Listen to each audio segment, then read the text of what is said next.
末日来临，全球感染神秘病毒 X， 丧尸围城。我重生到末日来临前2天，我辞职回老家，建造地下安全屋，囤积物资，躲避灾难。王璐杰是被一阵刺耳的机械音吵醒的。丁，末日生存系统绑定成功，宿主编号1024。末日倒计时47小时58分33秒。他猛地从床上弹起来，后脑勺撞上床头板，疼得他龇牙咧嘴，但顾不上了。因为他的视线正中央悬浮着一块半透明的蓝色面板，上面密密麻麻写满了字，像科幻电影里的游戏界面。末日生存系统初始面板，宿主王璐杰，当前状态健康，疲劳度78%，末日倒计时47点58分21秒，觉醒能力无，积分0。系统提示：倒计时归零后，全球将爆发 X 病毒，感染者在72小时内转化为嗜血生物，俗称丧尸，建议宿主立即开始准备。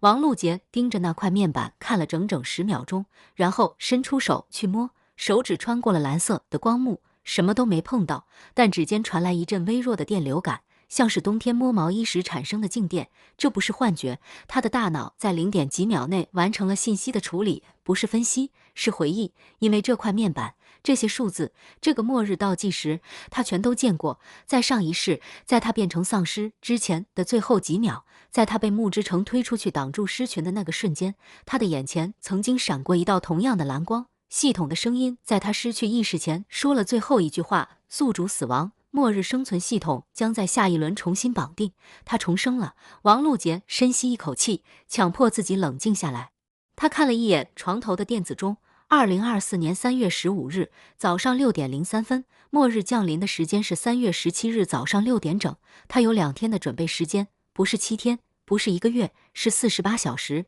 上一世他在这48小时里做了什么？什么都没做。他相信了木之城的话，宝贝，别担心，那都是网上的谣言，国家会处理的。他相信了，因为木之城是他的男朋友，是他在大学里就认识的人，是他以为会共度一生的人。他们一起囤了2箱方便面和几瓶矿泉水，窝在出租屋里等待谣言过去。然后末日就来了，然后木之城就抢走了他仅剩的一把菜刀，把他推出了出租屋的门，对着一群被感染的发狂的邻居说：你们吃他吧，他肉多。门在他身后关上的声音，他这辈子、下辈子、下辈子都不会忘记。王璐杰闭上眼睛，在睁开的时候，那块蓝色面板还在，倒计时跳到了47小时51分9秒，每一秒都在减少，像沙漏里的沙子，无情的、不可逆转的往下掉。他没有时间恨木之城，恨需要时间，而时间是他现在最缺的东西。他翻身下床，光脚踩在冰凉的地板上，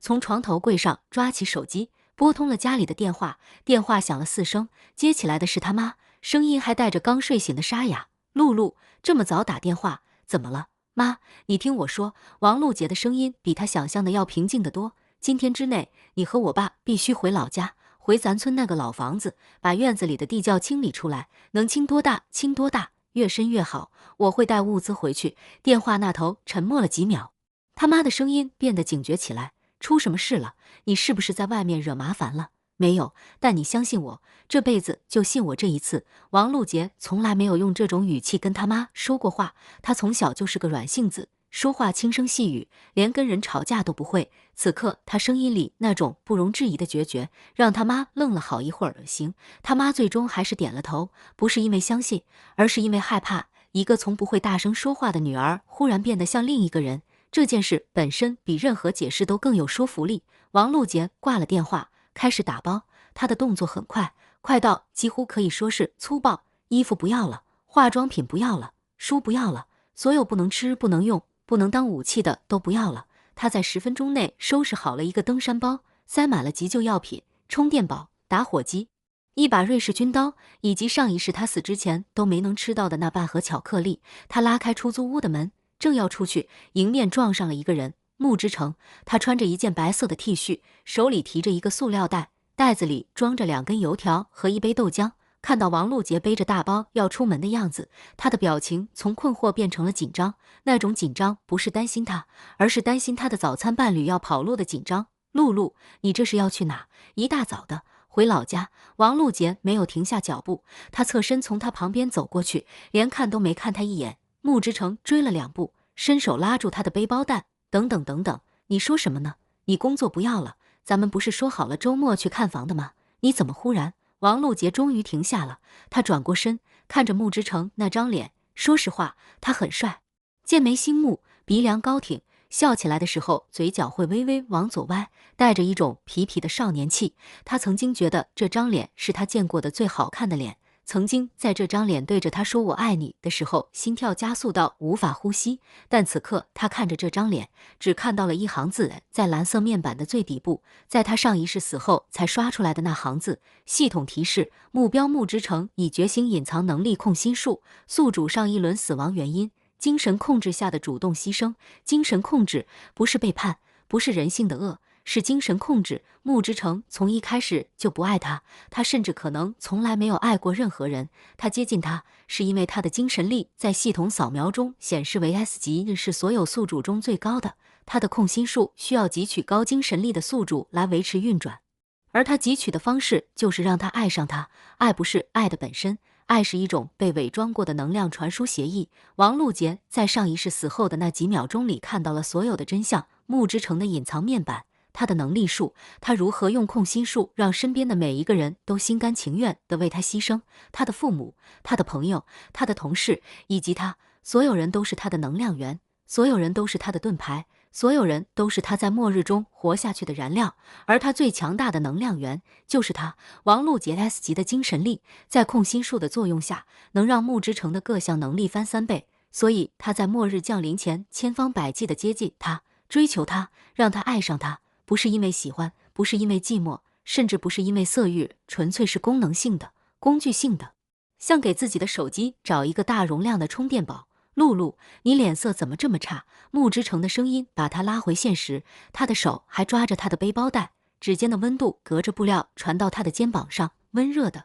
恰到好处的，让人想靠近的。上一世他就是因为这个温度放下了所有的防备，这一世不会了。王璐杰深吸一口气，抬起手，把穆之成的手指一根一根地从他的背包带上掰开，他的动作很慢，很确定，像在拆一颗定时炸弹。掰到最后一根的时候，他抬起头，直视着穆之成的眼睛，那双眼睛是深棕色的，阳光下会泛出琥珀色的光。他曾经觉得那是世界上最温暖的颜色的此刻，他只看到了2个字：饥饿。不是对食物的饥饿，是对能量的饥饿。他的控心术需要持续消耗精神力来维持，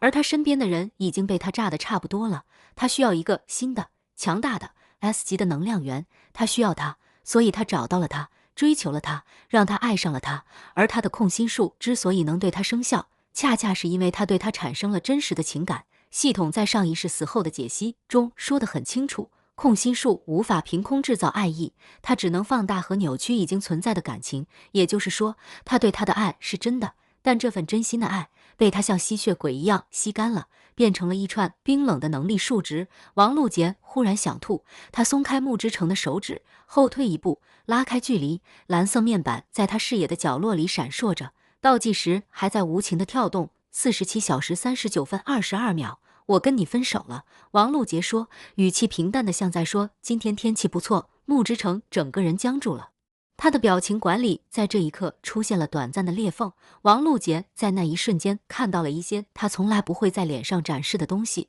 不是伤心，不是惊讶，而是一种计算。他在快速的、近乎本能的计算，失去了这个 S 级能量源，他的能力会衰减多少？他需要多久才能找到替代品？以及他的目光微不可察地闪动了一下，有没有可能在末日降临前重新控制住他？有。王璐杰从蓝色面板上看到了他的答案，在穆之成的人物面板旁边，系统实时显示着他的控心术状态。就在刚才那几秒钟里，他的精神力输出从12%飙升到了34%。他在对他使用能力，上一世他感觉不到这个，因为上一世他根本不知道系统的存在。但这一世不一样了，这块蓝色面板不仅是信息窗口，更是一面盾牌。系统的被动防御机制在绑定宿主的第一时间就启动了，所有精神类攻击的效果被削弱了67%。他感受到的只是穆之成想让他感受到的33%，那点残存的精神力像一层薄雾，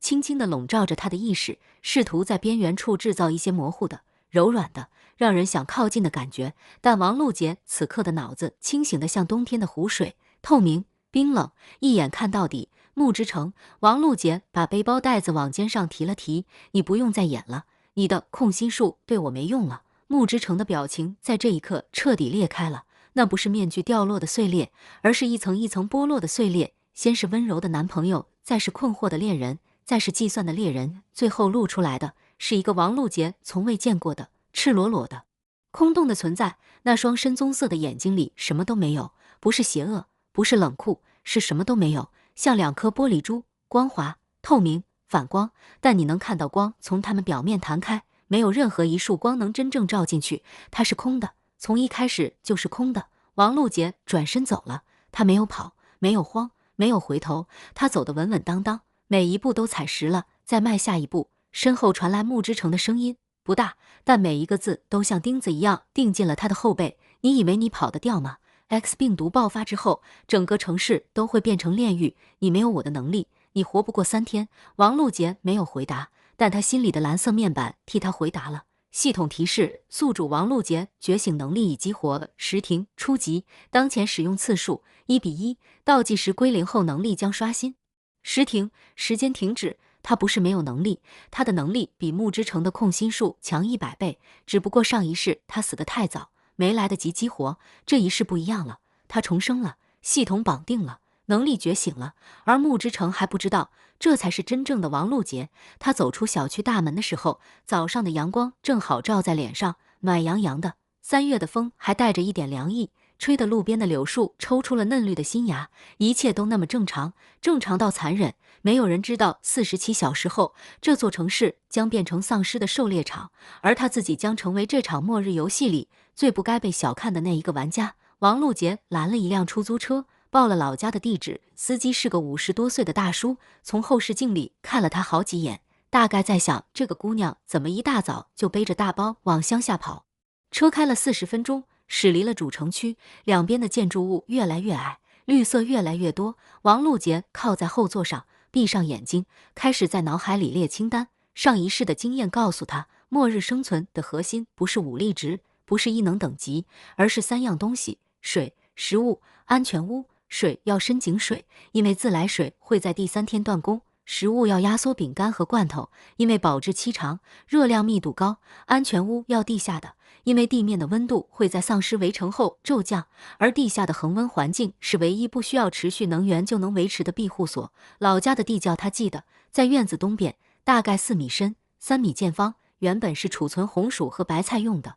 上一世他在末日降临后第7天回到老家的时候，地窖里已经空了，父母不知所踪。这一世他要提前把地窖改造成一个真正的末日避难所，加固墙体，安装通风系统，储备至少3个月的生活物资。3个月后的事，3个月后再想。出租车在村口停下，王璐杰付了钱，背着大包往家走。村子不大，几十户人家散落在丘陵之间，鸡鸣狗吠声此起彼伏。他远远的就看到自家的烟囱在冒烟，他妈已经开始烧水了。进院子的时候，他爸正蹲在地窖边上往下看，手里拿着卷尺，嘴里叼着烟。听到动静抬起头来，那张被日头晒得黝黑的脸上写满了问号。闺女，你到底要干啥？一大早就让我清地窖，这地窖里还存着红薯呢，你让我清哪去？王璐杰走过去，蹲在他爸身边，往地窖里看了一眼，4米深，3米见方，墙壁是黄褐色的粘土，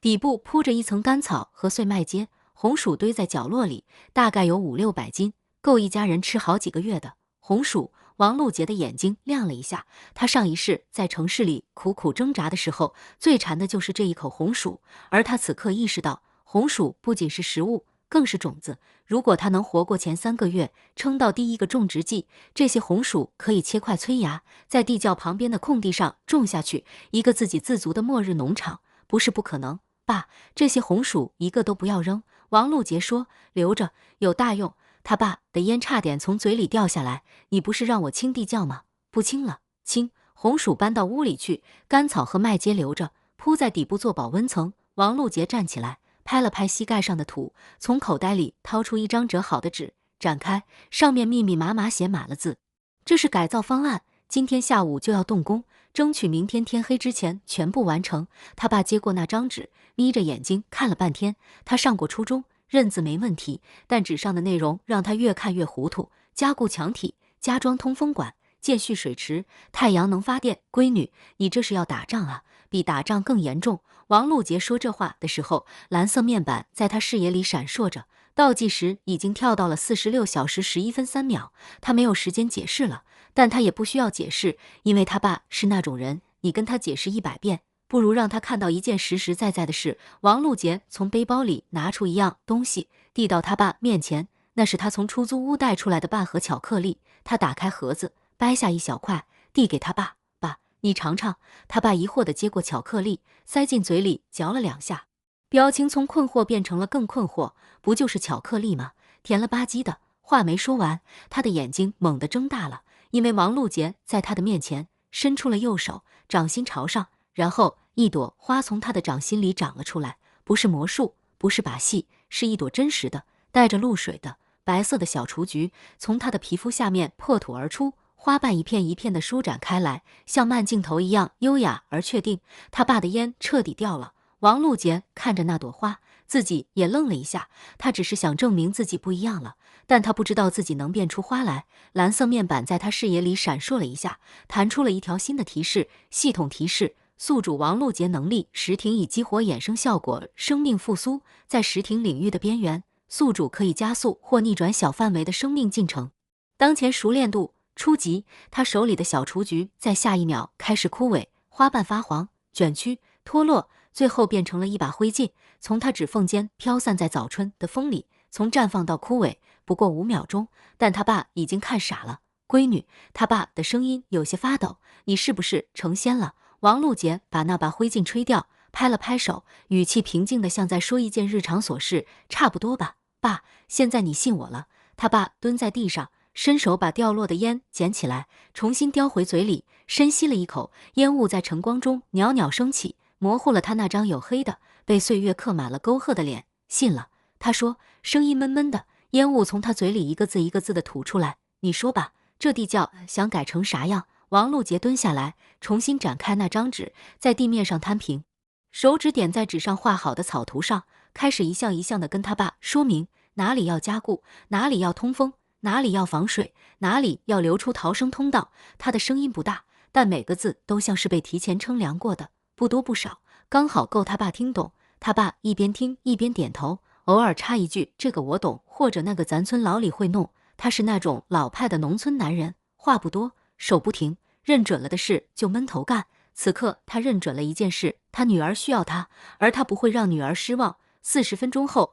王璐杰的妈从集市上回来了，她骑着一辆半新的电动3轮车，后兜里装满了东西：大米、面粉、食用油、盐、酱油、方便面、火腿肠、蜡烛、打火机、几大捆塑料布。王璐杰看到他妈买的这些东西的时候，眼眶忽然就红了。他妈不认识什么蓝色面板，不知道什么 X 病毒，不理解什么末日生存，但他女儿说买这些东西，他就去买了，骑了半个小时的电动车到镇上，一家一家的跑，一样一样的挑，花了将近2000块钱，把所有能想到的、能买到的、能装进车斗的东西都搬回来了。不是因为相信末日会来，是因为相信女儿。王璐杰走过去，帮着他妈把东西从车上卸下来，母女俩谁都没说话，但王璐杰的手在碰到母亲的手的时候，感受到了一种久违的、粗糙的、温暖的触感。他妈的手上有冻疮的疤痕，有冬天洗衣服留下的皲裂，有几十年操劳攒下的老茧。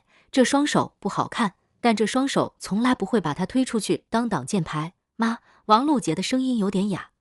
谢谢你。他妈的动作顿了一下，抬头看了他一眼，那双被生活磨得粗糙的眼睛里有一种只有母亲才会有的不需要任何理由的笃定。谢啥？他妈说你是妈生的，就这么一句话，没有无论发生什么妈妈都会保护你，没有你是妈妈的心肝宝贝，就是你是妈生的5个字，涵盖了从出生到此刻的全部意义。你是我生的，所以我相信你，你是我生的，所以我不会问你为什么，你是我生的，所以你需要什么，妈就给什么。王璐杰忍了1天的眼泪，终于在这一刻掉了下来，但他只哭了10几秒，因为他没有时间了。蓝色面板在他视野里跳动着，倒计时45小时22分7秒。他擦干眼泪，脱掉外套，从工具房里拿出了一把铁锹。地窖要清，墙要加固，通风管要装。太阳能板要架。有太多的事要做，有太少的秒可以用。他跳进地窖，开始一锹一锹地往外铲土。3月初的土地还没完全解冻，铁锹切下去的时候发出沉闷的声响，震得他虎口发麻。但他没有停，1下、2下、10下、100下，汗水从他的额头滑下来，混着泥土，在他的脸上画出一道道灰色的痕迹。他爸在上面接土，他妈在旁边递水，一家3口。在这个普普通通的农家小院里，在地球上绝大多数人都不知道末日即将来临的这个普通的不能再普通的上午，开始了他们的避难所建造工程。没有人知道45小时后这个世界会变成什么样子，但王璐杰知道，而且他这一次准备好了，不是准备好迎接末日，是准备好活下去。傍晚时分，他收到了穆之成发来的一条微信，只有一句话，但王璐杰盯着那句话看了很久。露露，我知道你觉醒了，但你知道 X 病毒是谁制造的吗？他的手指悬在屏幕上方，停留了整整3秒钟，然后他关掉了手机，把它塞进裤兜里，重新拿起了铁锹。不管 X 病毒是谁制造的，不管穆之成还有什么阴谋，此刻他只有一个任务：挖地窖，活下去。蓝色面板在他视野的角落里安静地闪烁着，倒计时1秒1秒地往下跳，44小时1分33秒。32小时47分19秒，21小时15分2秒。地窖在第2天下午基本改造完成了。王璐杰他爸找了村头的电焊工，用电焊机在地窖入口焊了一道铁门，用的是从镇上钢材铺买来的3毫米厚钢板，虽然简陋，但足够抵挡普通丧尸的冲击。通风管是从村东头废品站淘来的旧烟囱，经过改造后，从地窖斜着通到院子外面的玉米地里，出口用枯草盖住，既隐蔽又不会让丧尸顺着气味找到入口。太阳能板架在屋顶上，虽然只有2块，但足够给地窖里的 LED 灯和手机充电。蓄水池还没挖，但他爸说明天一早我来弄。明天，王璐杰坐在地窖的角落里，背靠着刚加固过的土墙，看着蓝色面板上不断跳动的数字。明天早上6点，末日降临。而他此刻感到的不是恐惧，不是焦虑，而是一种奇异的、近乎于平静的笃定。他做到了。48小时，一个功能完备的末日避难所，够一家3口吃上3个月的基础物资，以及一朵从掌心里长出来的、只活了几秒钟的白色小雏菊。他还活着。上一世的这个时候，他还窝在出租屋里吃泡面，看穆之成打游戏，以为末日只是网上那些无聊帖子里编出来的段子。而这一世，他蹲在4米深的地下，头顶是钢板焊的铁门，身边是装满红薯的竹筐，手边是一把从村头小卖部买的还没开刃的柴刀。他不知道自己能不能活过末日的第一波冲击，不知道石庭能力能在关键时刻发挥多大的作用，不知道穆之成会用什么手段来找他。他什么都不知道，但他知道一件事，他不会再被任何人推出去了。倒计时跳动到了最后一位数，9小时58分41秒。上午7点，天刚蒙蒙亮。王璐杰透过地窖入口的观察孔，一个用旧望远镜镜片改装的小窗口往外看了一眼，院子还在，鸡圈还在，那棵歪脖子枣树还在，一切看起来和昨天一模一样，除了一个细节，远处村口的路上有一个人影正在走来，不是丧尸，丧尸不会走得这么稳当，不会在摔倒之后自己爬起来继续走，不会在走到他家门口的时候停下来，抬头看着那扇紧闭的铁门，脸上露出那种让人汗毛倒竖的微笑。穆之成，他变了，不是外貌上的改变，他还是那张帅脸，还是那件昨天穿过的白色 T 恤，只是上面多了些灰和几道暗红色的，不知道是血还是别的什么东西的污渍。他变的是气质，那个温柔的、体贴的、带着痞痞少年气的穆之成不见了，取而代之的是一个赤裸裸的、没有任何伪装的存在，像一条蛇蜕掉了所有的皮，露出了粉红色的、湿润的、带着细密鳞片的新生肌肤。他看起很开心，那种开心不是正常人看到喜欢的人时的开心，而是一个猎人终于找到了逃跑的猎物时的带着嗜血兴奋的开心。露露，他朝铁门喊了一声，声音不大，但在末日降临后的寂静中，每一个音节都像石头一样砸在王璐杰的耳膜上。我知道你在里面，你家的味道，隔着3里的我都能闻到味道。王璐杰的心猛地一沉，他低头看了一眼自己的手臂，皮肤下面的血管在蓝色面板的微光中呈现出一种不正常的暗红色，像是有某种东西在他的血液里流动。系统提示检测到宿主体内存在 X 病毒抗体，抗体浓度34%，宿主不会被感染，但会散发特殊信息素。半径3公里内的感染者会被信息素吸引，半径1公里内的觉醒者可通过信息素追踪宿主位置。信息素，他在散发信息素。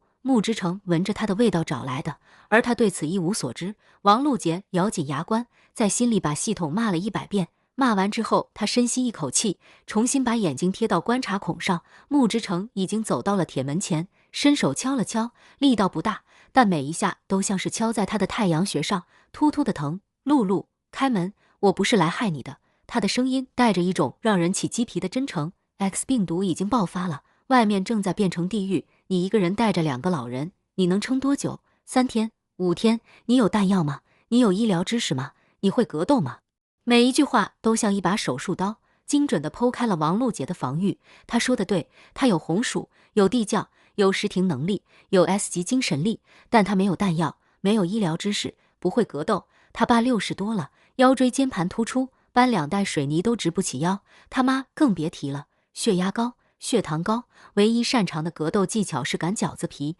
一个男人在末日中是最宝贵的资源，不是因为他比女人强，而是因为这个世界在设计之初就没有考虑过女人独自生存的便利。这不是偏见，是事实。而穆之成最擅长的就是用事实来敲开你的心房。王璐杰的手不自觉地伸向了铁门的门栓，系统警告，宿主精神力波动异常，检测到外部精神入侵，控心术正在试图放大宿主的孤独感和无助感，建议宿主使用实停能力重置精神状态。实停，它还有一个使用次数。王璐杰闭上眼睛，在心中默念了一个字：停。世界静止了，不是那种电影里的慢镜头，不是那种漫画里的定格画面，而是真正的、绝对的，连时间本身都不再流动的静止。观察孔外面的穆之成定住了，他的手还保持着敲门的姿势，指尖距离铁门不到1厘米。院子里枣树上的麻雀定住了，翅膀半张着，像一幅被按了暂停键的画，连空气都定住了。那些漂浮在阳光中的尘埃像被胶水粘在了半空中，一动不动。在这个静止的世界里，王璐杰的精神状态被重置了。蓝色面板上那条剧烈波动的精神力曲线，像被一只无形的手抹平了一样，变成了一条笔直的、平稳的线，平静，绝对的平静。他站在静止的时间中央，看着铁门外面那个被定格的穆之成，忽然觉得自己很好笑。他在害怕什么？害怕一个连真实情感都没有的容器，害怕一个靠吸食别人能量才能活下去的寄生虫，害怕一个在他觉醒了 S 级能力之后，还在用初级控心术试图控制他的跳梁小丑。开，他轻声说。时间恢复了流动，麻雀扇了一下翅膀，飞走了。尘埃重新开始漂浮，穆之成的手指碰上了铁门，发出咚的一声闷响，一切都回到了静止前的状态。唯一不同的是，王璐杰的眼神从犹豫变成了清明，从恐惧变成了从容。他拉开铁门的门栓，但不是把门打开，而是把门栓挂在了最外面的一道锁扣上。这样一来，从外面拉门是打不开的，但从里面可以随时抽掉门栓。这是他爸教他的，关门的时候永远留一手，给自己一个反悔的机会。穆之成，王璐杰的声音从铁门后面传出来，不高不低，刚好够他听见。你说你不是来害我的，那你告诉我，上一世你把我推出去的时候，用的是控心术第几层？铁门外面的沉默持续了整整5秒钟，然后穆之成笑了，那笑声不大，但王璐杰听到了他底层的东西，不是尴尬，不是心虚，是一种被拆穿后的近乎于解脱的轻松，好像他一直期待着这一刻，期待着他终于看清他，期待着他终于不再用爱的滤镜看他，期待着他终于把他当成一个纯粹的、没有任何附加条件的敌人。第8层，穆之成说，声音里没有了刚才那种刻意的真诚，取而代之的是一种赤裸裸的、不加修饰的坦诚。控心术第8层，能力名称叫献祭，效果是让目标心甘情愿地为施术者牺牲，且在牺牲的那一刻感到幸福。你上一世死的时候，是不是觉得很幸福？王璐杰的手指死死地抠进了铁门内侧的焊接缝里，指甲盖因为用力而泛白，但他的声音没有发抖，因为时停重置后的精神状态稳得像一块磐石。是，他说，我死的时候觉得很幸福，因为我觉得我的死能让你活下去。我甚至在心里对你说了一句我爱你，不是恨，是爱。你在让我为你死的那一刻，还让我爱着你。铁门外面的穆之成没有接话，王璐杰继续说，声音平静的像在念一份实验报告。你的控心术第8层需要消耗巨量的精神力来维持，所以你一直在找精神力高的目标。你找到我，让我爱上你，不是为了陪伴，不是为了性，不是为了任何正常人类需要的东西，你是为了在末日降临的那一刻，把我当成你的献祭祭品，用我的牺牲来激活你的隐藏能力，对不对？沉默，长久的，像胶水一样粘稠的沉默。然后穆之成说了一句王璐杰完全没有预料到的话，你说对了一半，哪一半？献祭不是用来激活我的隐藏能力的，献祭是用来打开那扇门的。王璐杰的心脏猛地跳了一下，那扇门？什么门？穆之成把手伸进 T 恤领口，从脖子上拽出一根红绳，红绳的末端系着一个小拇指大小的黑色的看不出材质的东西，那东西在晨光中泛着幽暗的金属光泽，像一枚被烧焦的子弹壳。这扇门的钥匙，穆之成说。声音里那种刻意的伪装已经彻底消失了，取而代之的是一种王璐杰从未在他身上见过的深沉到近乎于虔诚的东西。X 病毒不是末日的原因，末日的原因是那扇门被打开了，而打开那扇门需要一个 S 级精神力的献祭。你上一世不是被我害死的，王璐杰，你是被选中的人，你的死是末日降临的开关。世界在王璐杰的眼前裂开了一条缝，不是比喻，是真的裂开了一条缝。蓝色面板在他的视野中剧烈的闪烁，弹出了一条他从未见过的用金色字体书写的系统提示：隐藏任务已触发，真相之门。任务描述：末日并非偶然， X 病毒是一把锁，而 S 级精神力的献祭是钥匙。上一轮末日因你而起，这一轮你可选择关上那扇门，或者走进去。王璐杰盯着那行字，感觉自己的大脑在燃烧。他一直以为末日是天灾，是 X 病毒的自然爆发，是丧尸围城的随机事件，但真相是末日因他而起。他的死，上一世那一次被推出门的痛苦而幸福的死，是末日降临的触发器。他不是末日的受害者，他是末日的开关。穆之成不是凶手，他只是一个执行者，一个被某个他还不理解的存在派来执行献祭程序的工具。他的控心术，他的接近，他的追求，他的背叛，全部是程序的一部分，就像一台机器被写入了代码。代码说找一个 S 级精神力的人类，让他爱上你，然后在末日降临的时刻让他为你而死。于是他就照做了，不是因为他想，而是因为他被设定成这样做，就像丧尸被设定成咬人，就像病毒被设定成传播，就像所有的末日设定被设计成不可逆转的宿命。穆之成没有心，不是因为他选择没有心，而是因为他不被允许有心。王璐杰靠在地窖的土墙上，感觉自己的身体在往下滑。他妈在睡梦中翻了个身，嘟囔了一句什么，又沉沉睡去。他爸的鼾声还在继续，一下一下的，像某种原始的、古老的从人类文明开始之前就存在的节拍器。他看着蓝色面板上那行金色的字，看着铁门外面的穆之成站在晨光中，手里捏着那枚黑色的钥匙，脸上带着那种被掏空了一切之后才会有的比哭还难看的微笑。他忽然想起了一个问题，穆之成，他的声音从铁门后面传出来，轻得像一片落叶。你有没有爱过我？哪怕一点点，不是程序，不是代码，不是控心术，是你自己，那个没有被格式化的原来的你。你有没有爱过我？铁门外面的穆之成沉默了很长时间，长到王璐杰以为时间又停止了，长到他以为他不会回答了，长到他觉得这个问题的答案已经不重要了。然后他听到了一个声音，不是从铁门外面传来的，而是从蓝色面板深处传来的。那是一段被封存的、被他从未触达过的系统底层数据，在金色的任务提示刷出之后自动解了锁。一段穆之成在第3轮末日循环中录制的音频，他的声音和现在不一样，年轻一些，柔软一些，带着一种他从未听过的真实的温度。我叫穆之成，第3轮任务执行者编号007。我知道我的任务是什么，我知道我终将执行献祭程序，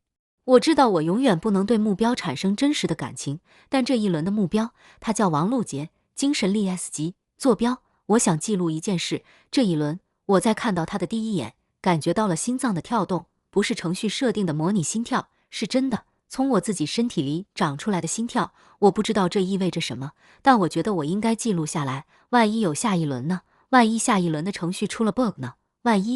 一我能记得它呢？音频在这里戛然而止，不是完整的一段，是被截断的，像有人在强行停止录音。最后0点几秒的片段里，有一个很小的，几乎听不到的声音，像是某个人在说一句话的最后一个字。那个字是等。王璐杰蹲在地窖的土墙根下，把脸埋在膝盖里，无声地哭了很久。他没有时间哭，但他还是哭了，为那个在第3轮末日中产生了一颗不该有的心脏的木之城，为那个在无数轮循环中被格式化了无数次却依然残存着一个等字的灵魂，为他和他在所有平行时空中的所有相遇，有些是程序，有些是宿命，有些是某一小段系统底层数据里记录过的真实的心跳。哭完之后，王璐杰站起来，擦干眼泪，走到铁门前，抽掉了门栓。铁门打开的时候，发出了一声生锈的、沉重的，像是从地狱最深处传来的吱呀声。晨光涌进来，照亮了地窖里的一切。他妈睁开了眼睛，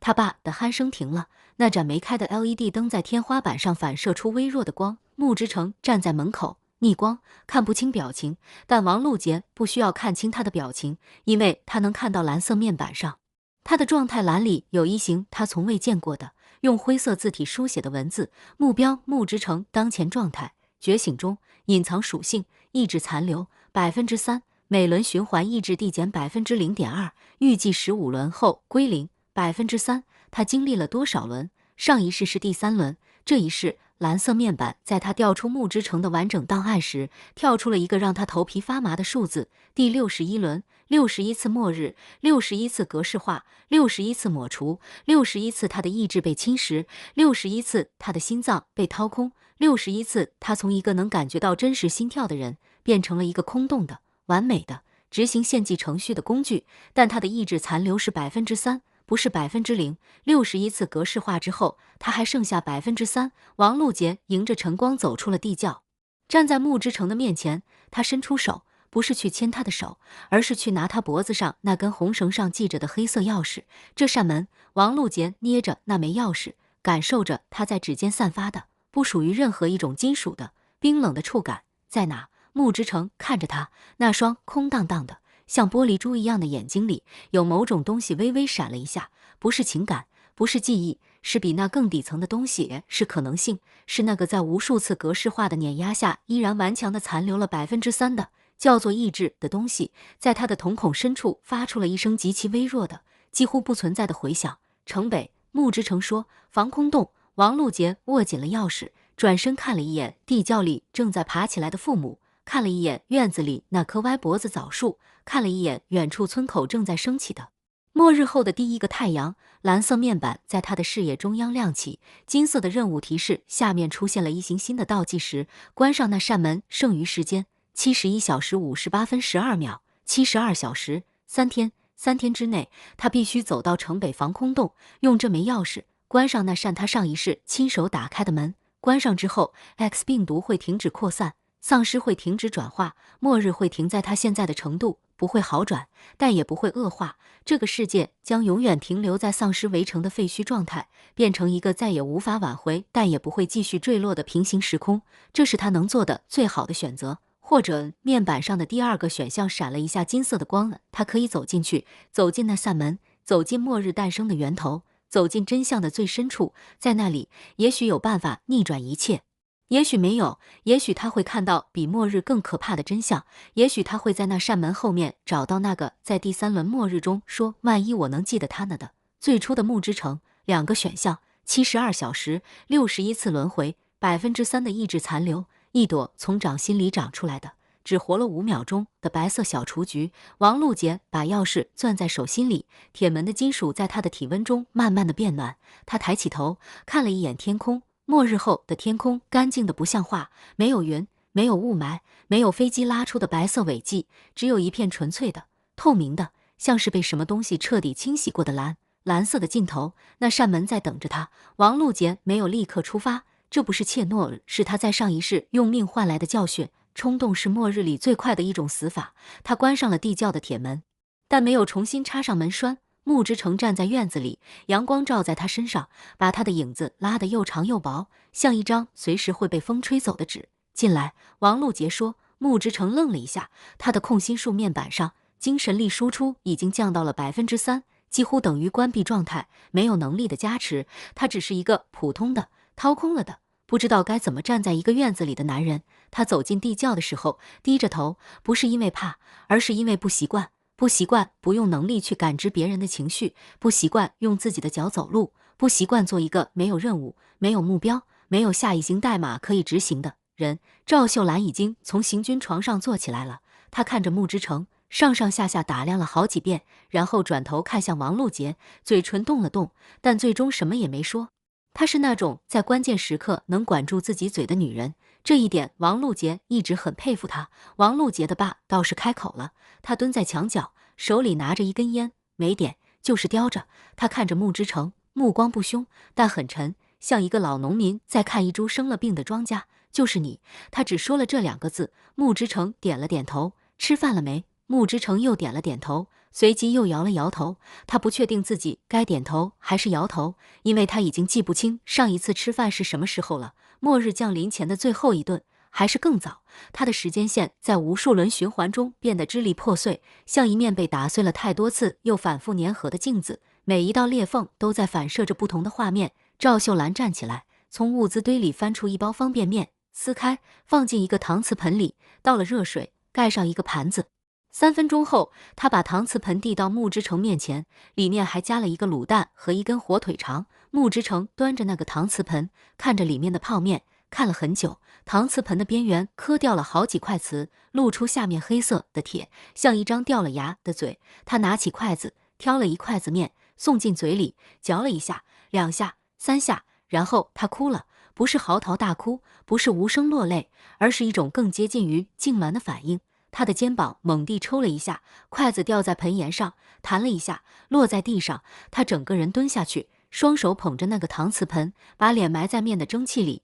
像一个被关了太久的囚犯，第一次尝到人间的味道。这碗面不是用能力换来的，不是程序设定的补给，不是任务的奖励，这是一个母亲给一个陌生男人煮的泡面。里面加了一个卤蛋和一根火腿肠。在末日降临后的第一个早晨，在丧尸开始围城的同一时刻，这个世界上有人给了他一碗面，不是因为他是谁，而是因为他在。王璐杰看着他蹲在地上哭，蓝色的面板在他视野里闪烁了一下。穆之成的状态栏发生了变化，目标穆之成意志残留3%、4%，检测到外部刺激引发的正向意志增长。增长源一碗泡面4%，61次格式化之后，它只剩3%，但一碗泡面让它涨到了4%，不是能力，不是任务，不是任何超自然的力量，是一碗赵秀兰用搪瓷盆泡的，加了卤蛋和火腿肠的方便面。王璐杰深吸一口气，转过身，从物资堆里抽出一张城北的地图，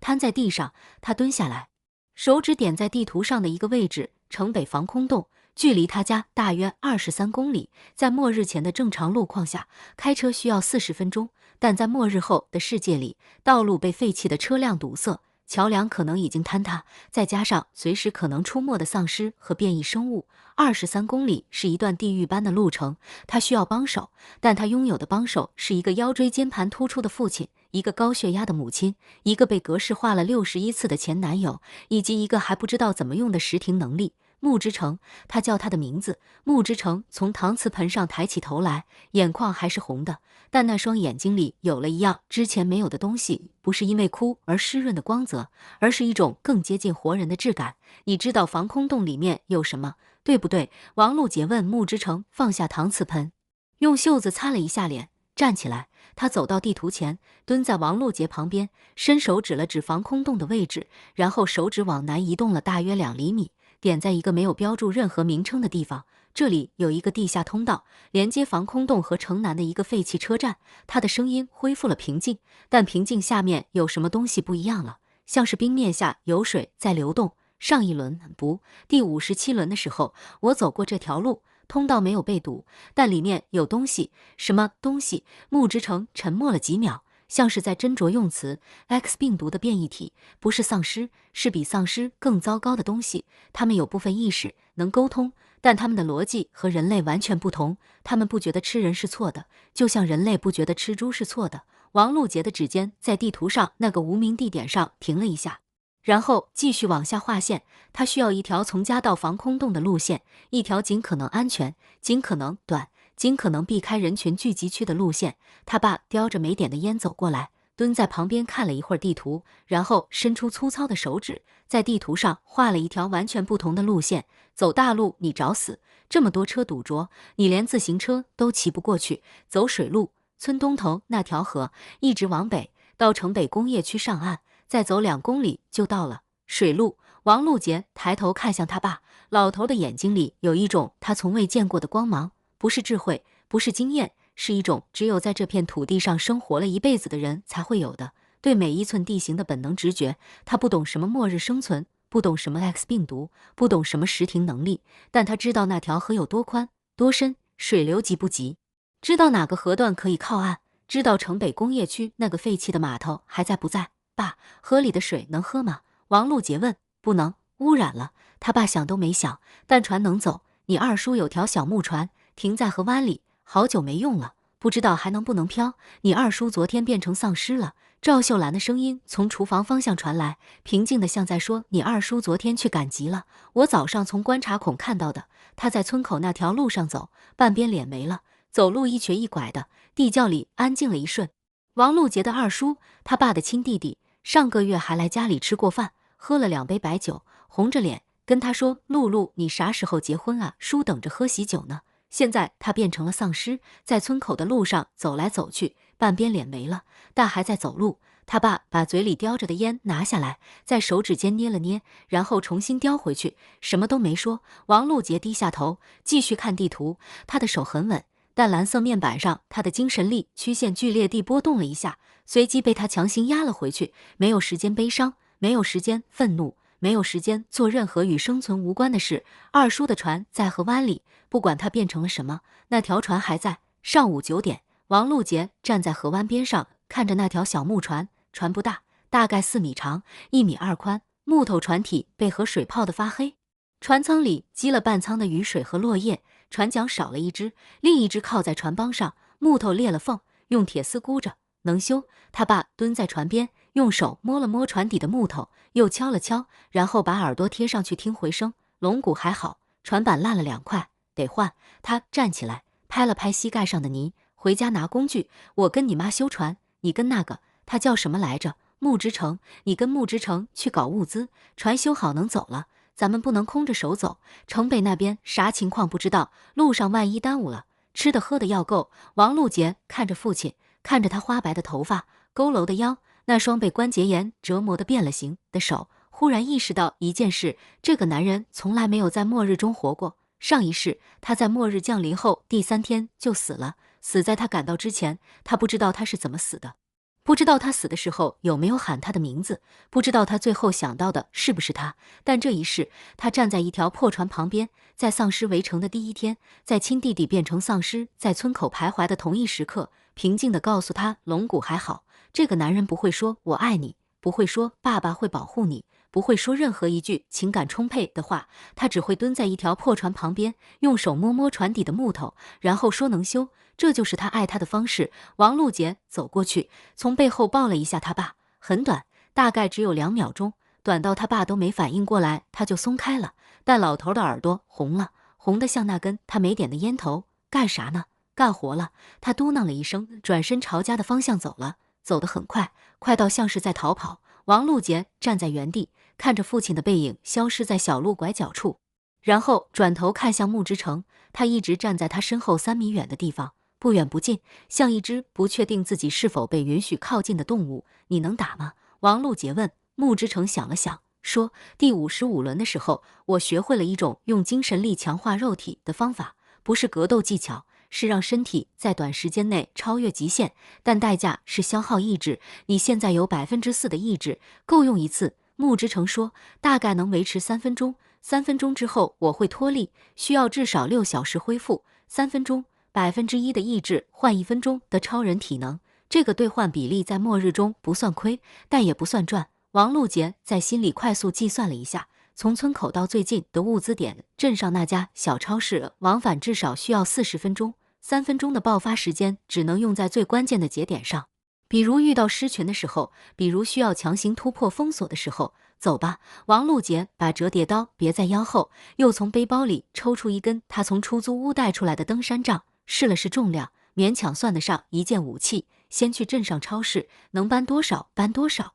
城里的丧尸比村里多，但物资也比村里多，咱们去不了城里，镇上的东西够用了。两个人沿着田埂小路往镇上走。末日降临后的第一个上午，阳光出奇的好，照在刚返青的麦苗上，绿得晃眼。远处的村子冒出几缕烟，不是炊烟，是燃烧的烟。有房子着火了，没有人救。狗叫声从四面八方传来，不是正常的狗叫，是一种尖利的、持续的，像是在承受巨大痛苦的嘶吼。狗也被感染了。蓝色的面板上 ，X 病毒的传播路径像一张正在织的网，从城市中心向外辐射。每一个节点都是一个感染者，每一条线都是一次传播。镇上比村里惨得多。王路杰和木之城到的时候，小超市的门开着，货架东倒西歪，地上散落着各种商品：方便面、薯片、矿泉水、电池、避孕套、花露水。空气里弥漫着一股血腥味，不是一个人的血，是很多人的血混在一起的味道，甜腻的、铁锈味的，让人本能的想逃跑的味道。地上有尸体。三具，两男一女，都是镇上的人。王路杰不认识，但面熟。他们的死法不像电影里演的那样被咬断脖子或者开膛破肚，而是更安静的、更残忍的。他们是被活活踩死的。超市的地面上有几十双脚印，大大小小，重叠在一起，把三个人的身体踩成了不成形状的东西。末日降临的时候，有人在跑，有人在抢，有人在推，有人摔倒了。后面的人没有停，不是因为他们残忍，是因为他们害怕，而害怕的人不知道自己在踩什么，他们只知道跑，往前跑，不停地跑，跑过一切倒下的东西。王路杰站在超市门口，看着那三具被踩烂的尸体，胃里翻涌了一阵，但什么也没吐出来。他的身体在上一世已经习惯了这一切血、尸体、腐烂的气味、死亡的各种形态，但他以为他习惯了。此刻他发现他只是麻木了，而麻木和习惯是两码事。一般，我守着。木之城说，他的声音很轻，但很稳。他经历过61次末日，见过61次类似的场景，比这惨烈100倍的都见过。他是执行者，是工具，是程序的一部分，所以他不会被这些东西影响。但此刻，他的状态栏上意志残留从4%跳到了4.1%，不是因为能力，不是因为他想变强，是因为他在看到那三具尸体的时候，想起了赵秀兰给他泡的那碗面。0.1%的变化。微小到可以忽略不计，但方向是向上的。在经历了61次格式化之后，他的意志在上升，不是下降。王路杰看到了那个数字的变化，但他没有说任何话，他只是走进超市，蹲下来，开始把能用的东西往背包里塞：方便面、压缩饼干、矿泉水、打火机、蜡烛、急救包、手电筒、电池，一把超市货架上用来切割纸箱的美工刀，一捆垃圾袋，一包卫生巾，一袋盐，一瓶酱油，能拿的全都拿，拿不下的就记住位置，下次再来。他蹲在地上往背包里塞东西的时候，超市外面传来了一声尖叫，不是人的尖叫，是丧尸的。X 病毒感染者在转化的最后阶段会发出一种高频的，像金属刮擦玻璃的声音，那声音的频率超出了人类听觉的最佳范围，但能听到的人会感到一种深入骨髓的烦躁和恐惧。王路杰在上一世听到过无数次，但每次听到还是会让他的汗毛全部竖起来。他冲到超市门口，往外看了一眼，镇上的主街上，丧尸出现了，不是一只，是一群。大概20-30只从镇卫生院的方向涌出来，有的穿着白大褂，有的穿着病号服，有的穿着便服，但他们都有一个共同点，眼睛是灰色的，瞳孔扩散到几乎占满了整个虹膜，嘴角挂着暗红色的还在往下滴的粘液，走路的姿势不像是在走，更像是在被某种力量推着往前移动。他们在往超市的方向来，不是巧合。王路杰低头看了一眼自己的手臂，皮肤下面的血管又变成了那种不正常的暗红色。他的信息素在散发，在吸引半径3公里内的所有感染者。走，木之城的声音从他身后传来，短促有力，像一个被激活的指令。王路杰没有犹豫，他把背包的肩带收紧，从腰后抽出折叠刀，打开，刀刃在阳光下闪了一下，然后他转身朝超市的后门跑去，木之城跟在他身后，两人的脚步声在空荡荡的超市里回响，像某种古老的、原始的，在生死之间奔跑才会发出的节拍。后门通向一条小巷，小巷连着一条更小的路，小路通往河边，他爸说过，船修好之后在河湾等他们，他们不需要回到村子，直接去河湾，上船，走水路，避开所有丧尸。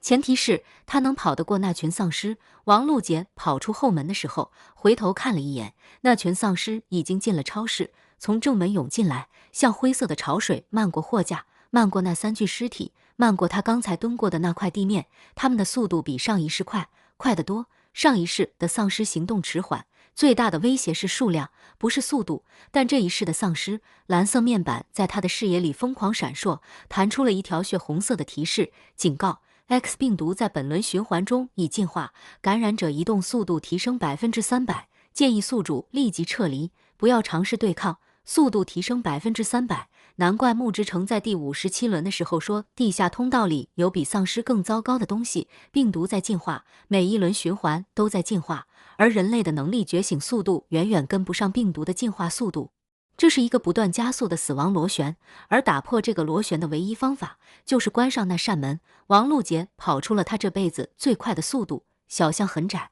两边的墙壁几乎擦着他的肩膀，身后的丧尸群被巷口卡住了，只能一只一只的挤进来，这给了他宝贵的几十米领先距离。他冲出小巷的时候，河边已经在望了，不到200米，一片开阔地，没有遮挡，跑过去就是河湾。但他跑不过丧尸，不是因为体力不够，是因为丧尸不需要呼吸，他们在跑的时候不需要换气，不需要调整步伐，不需要对抗乳酸的堆积，他们是完美的跑步机器，除了没有意识之外，他们的身体机能是人类的数倍。200米、150米、100米，身后的脚步声越来越近，那种杂乱无章的，像几十只脚同时落地又同时抬起的脚步声，让王璐杰的耳膜和心脏一起震颤。蓝色面板上，他的精神力曲线在剧烈波动，不是因为恐惧，而是因为他在蓄力。他在准备使用时停，但时停每天只能用一次，用完就要等到0点刷新。如果他现在用了，接下来的一天里，他将没有任何超自然能力的庇护，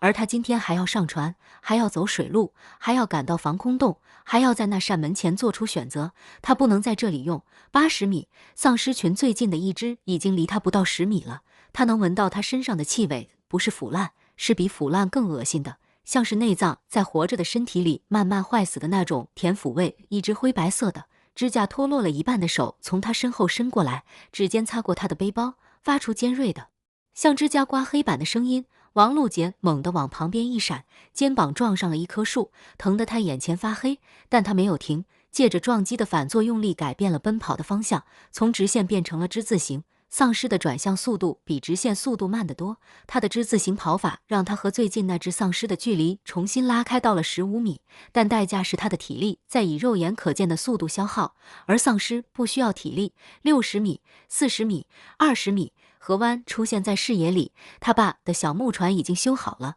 浮在水面上。赵秀兰站在船头，手里拿着一根长长的竹篙，看到王璐杰跑过来，大喊了一声什么，但风声和丧尸的脚步声混在一起，王璐杰只看到了他的口型，快点，10米、5米。王璐杰冲向河岸，脚下的泥土被水泡得松软，他一踩就陷进去，速度骤降。身后那只最近的丧尸已经追到了触手可及的距离，灰白色的手再次伸过来，这一次抓住了他的背包，一股巨大的力量把他往后拽，他整个人失去平衡，仰面朝天的倒下去。倒下的瞬间，他看到了天空，那种末日后的干净的透明的蓝，然后他听到了木之城的声音，不是从耳边传来的，是从蓝色面板深处传来的。停，不是他说的，是他说的。世界静止了，但不是他的时停，他的时停是金色的光芒，是温暖的，像冬日阳光一样的静止。木之城的时停是灰色的，是冰冷的，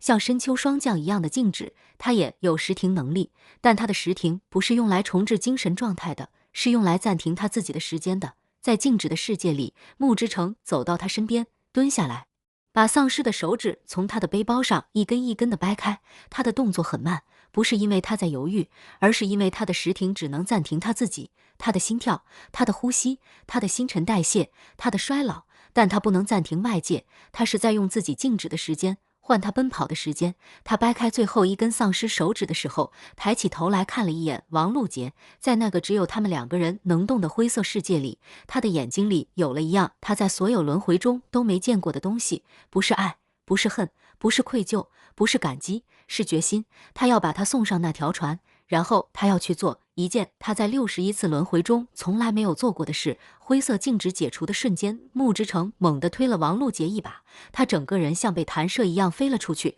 落进了河湾的水里。冰冷刺骨的河水灌进他的领口，冻得他心脏骤缩了一下，但他没有沉下去。他爸的竹篙从船头伸过来，他一把抓住，被拖上了船。他趴在船底，大口大口地喘气，河水从他的头发和衣服上往下淌，在木船的地板上汇成一小滩。他抬起头，看向河岸。穆之成站在岸边，背对着他，面对着那一群从开阔地上涌来的丧尸。他的手里没有武器，他的状态栏上意志残留从4.1%掉到了3%，他的精神力输出从0飙升到了100%。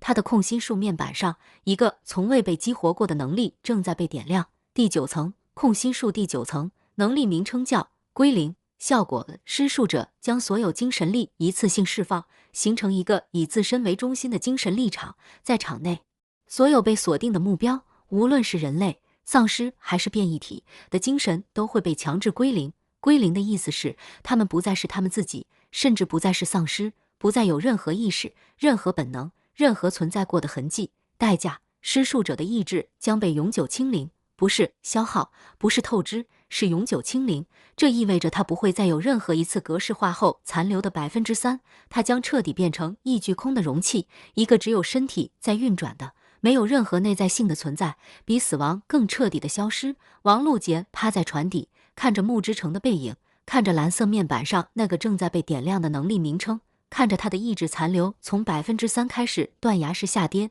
，2%、1%、0.5、0.1，不，他的声音从喉咙里挤出来，嘶哑的不像自己的。穆之成没有回头，他的最后0.1%意志用在了倒数第2件事上。他微微侧过脸，用王璐杰能看到的角度，露出了一个笑容。那个笑容不是第3轮末日中那个说万一我能记得他呢的年轻男孩的笑容，不是他在任何一次循环中被程序设定的温柔假笑，而是一个被格式化了61次的人，在彻底消失之前，用残存的0.1%的意志做出的最后一个属于自己的表情。不好看，嘴角在抖，眼眶是红的，脸上的肌肉因为精神力透支而痉挛，但那是真的。0.1%，穆之成的意志残留跌破了0，在归零的那个瞬间，他的身体像一截被砍断的木头一样直直地倒了下去，倒进河岸的泥土里，面朝下一动不动。他的控心术第9层在最后一刻释放了。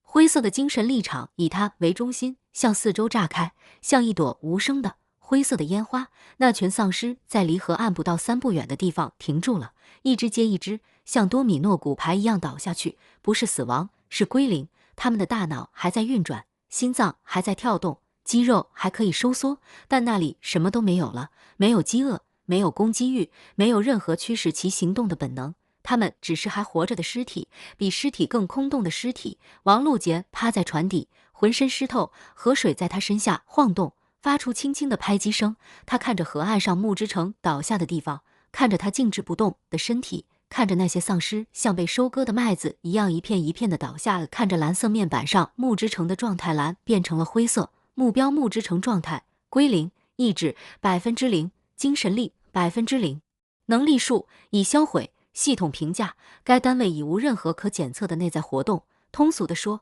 他已经不在了，不在了。赵秀兰的竹篙撑了一下河底，小木船缓缓地离开了河岸，开始顺着水流往北漂。王璐杰的爸站在船尾，手里握着那只修好的木桨，一下一下地划着，沉默得像一块石头。王璐杰没有回头看河岸，不是因为他不想，而是因为他知道，如果他回头了，他会跳下船，游回去，抱着那具已经没有内在性的身体，在河岸上等到丧尸重新站起来把他撕碎。而他不能死，他死了，穆之成的归零就白费了。他死了，那扇门就没人去关。他死了，61次轮回中所有人付出的所有代价就全部变成了没有意义的消耗。所以他没有回头，他趴在船底，脸埋在湿透的背包上，蓝色面板在他视野里闪烁着，金色的任务提示下面那行倒计时还在无情的跳动：71小时11分3秒，71小时11分2秒，71小时11分1秒。他闭上眼睛，在心里对穆之成说了一句话：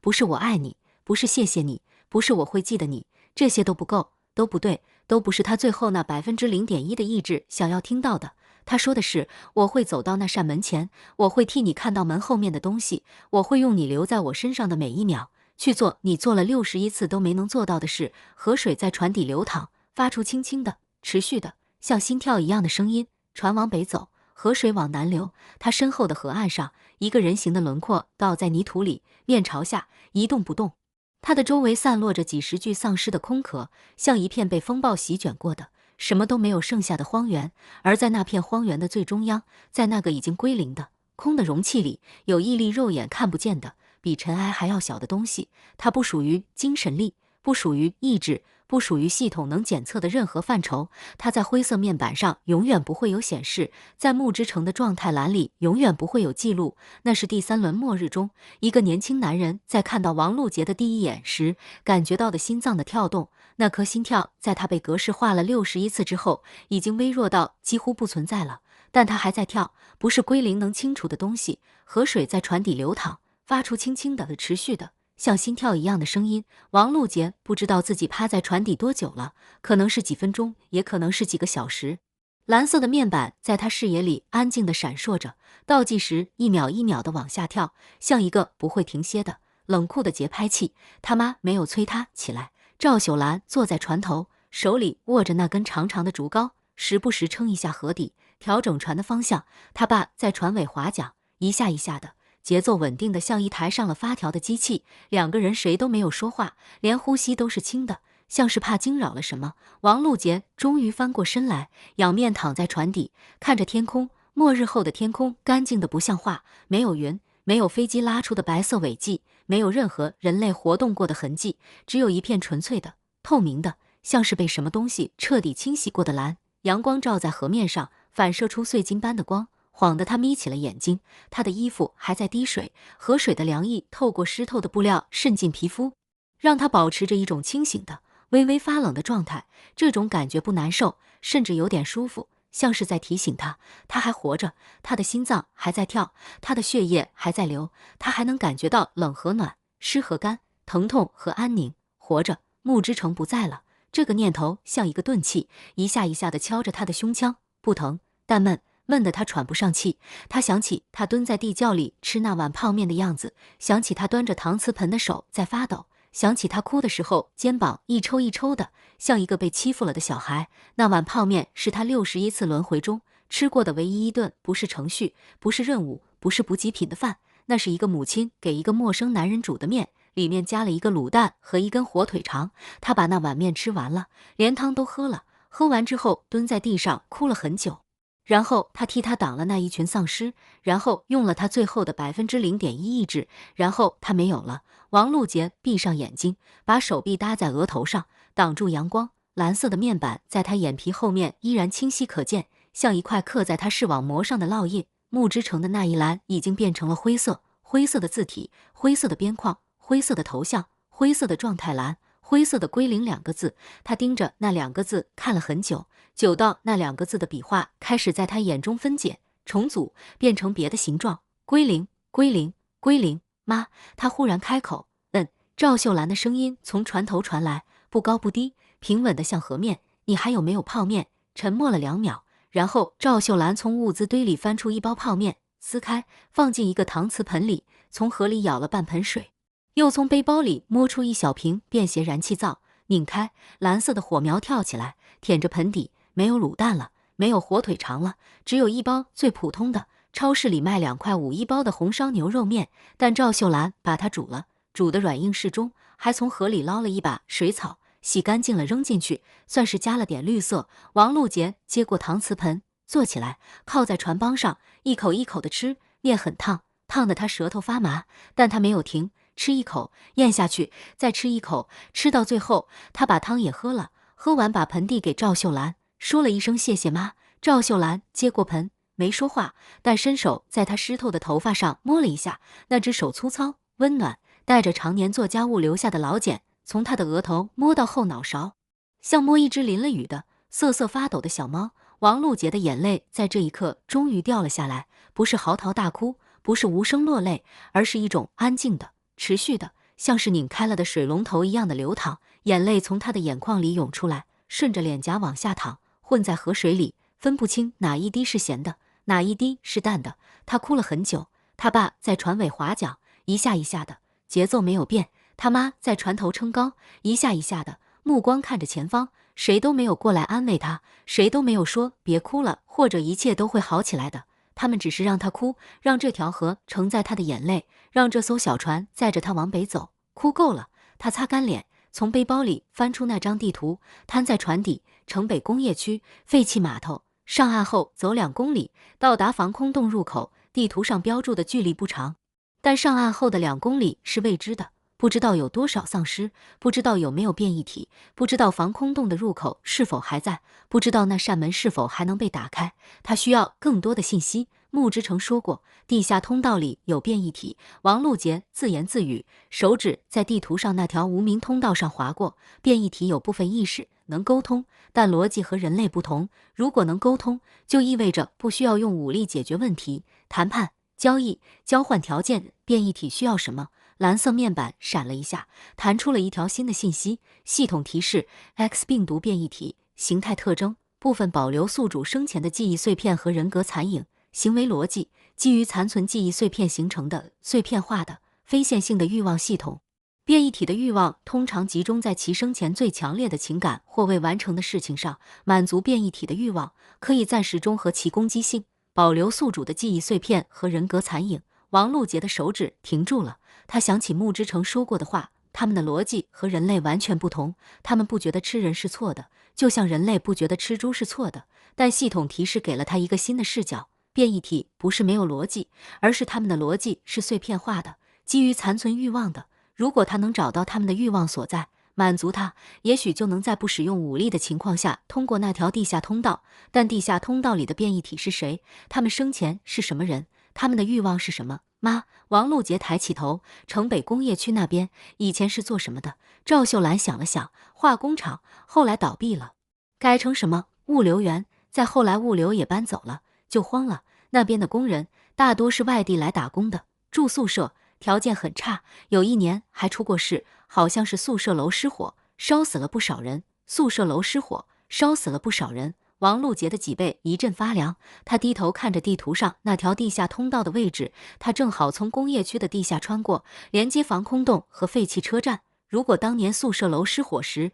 有人逃进了地下通道，死在了里面，那通道里的变异体可能就是那些人的残存意识，被困在地下的，被火烧死的，带着生前最后欲望的鬼魂。不是鬼魂，是病毒变异体。但在这个末日世界里，二者的区别还有意义吗？船继续往北走，河面越来越宽，两岸的村庄越来越稀疏，取而代之的是大片大片的农田和偶尔出现的废弃厂房。下午的阳光开始偏西，把河面染成了金黄色，像一条铺满了碎金的流动的路。王璐杰的爸在船尾划了一下午的桨，胳膊上的肌肉在皮肤下面鼓胀着，汗水顺着他的脊背往下淌，在 T 恤上印出一大片深色的汗渍。他没有喊累，没有停下来休息，甚至没有喝一口水，他只是在滑，一下一下的滑，像他一辈子做过的所有事情一样，不抱怨，不表功，不声张，只是闷头干。王璐杰看不下去了，他爬过去，从他爸手里接过木桨。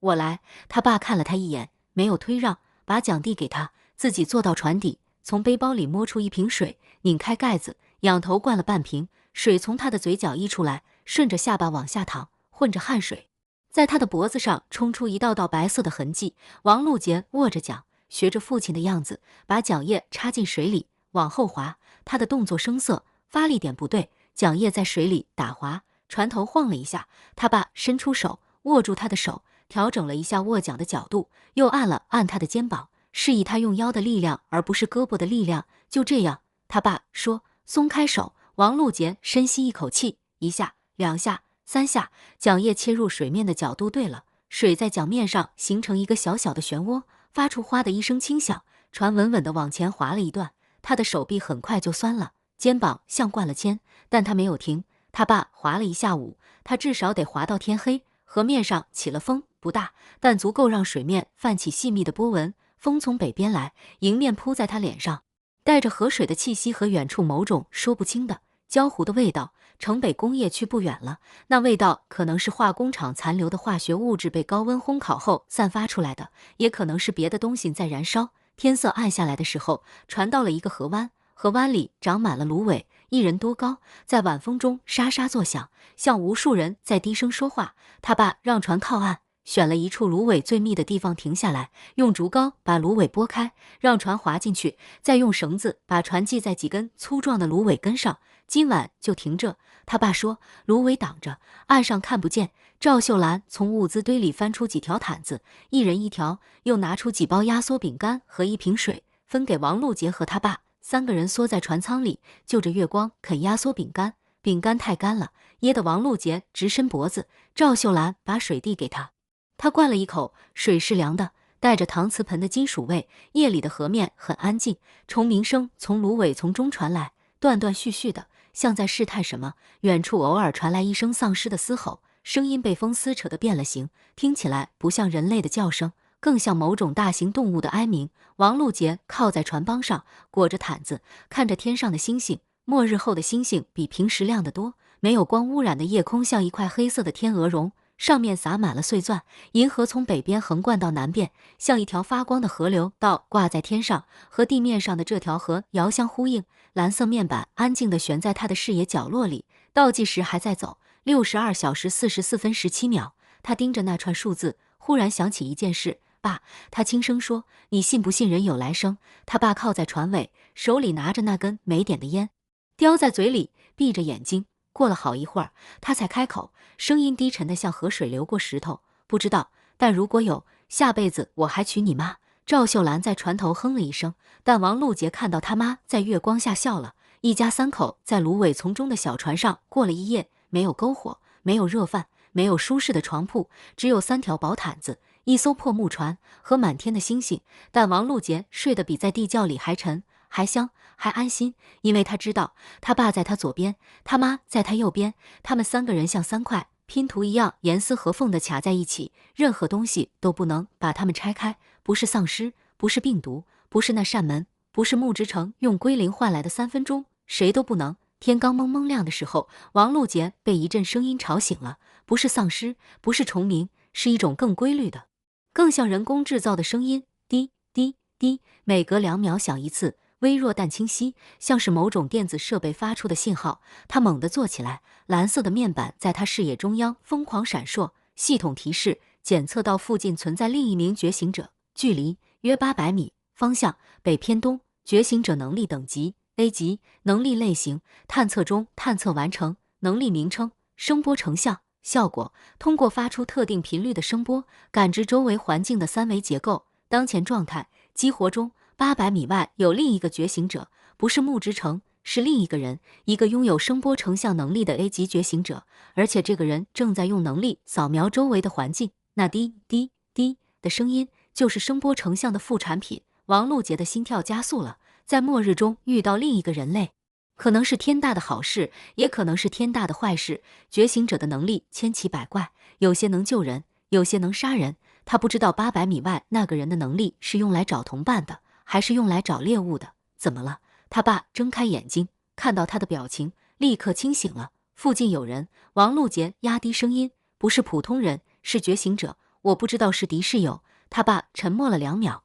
伸手从船底拿起那根竹篙，横放在膝盖上。这根竹篙一头削尖了，用火烧过硬化的，既能撑船，也能当长矛用。赵秀兰也醒了，她没有问任何问题，只是默默地从物资堆里翻出了那把美工刀，握在手里。一家3口在小船上安静地等待着，像3只藏在芦苇丛中的动物，竖起耳朵，睁大眼睛，捕捉着周围所有的动静。滴滴滴的声音在持续，越来越近，600米、400米、200米，声波成像的探测范围在扩大。那个人正在朝他们的方向移动。王禄杰的手握紧了折叠刀的刀柄，蓝色的面板上，他的精神力曲线开始微微波动。他的时停能力已经在0点刷新了，今天可以用一次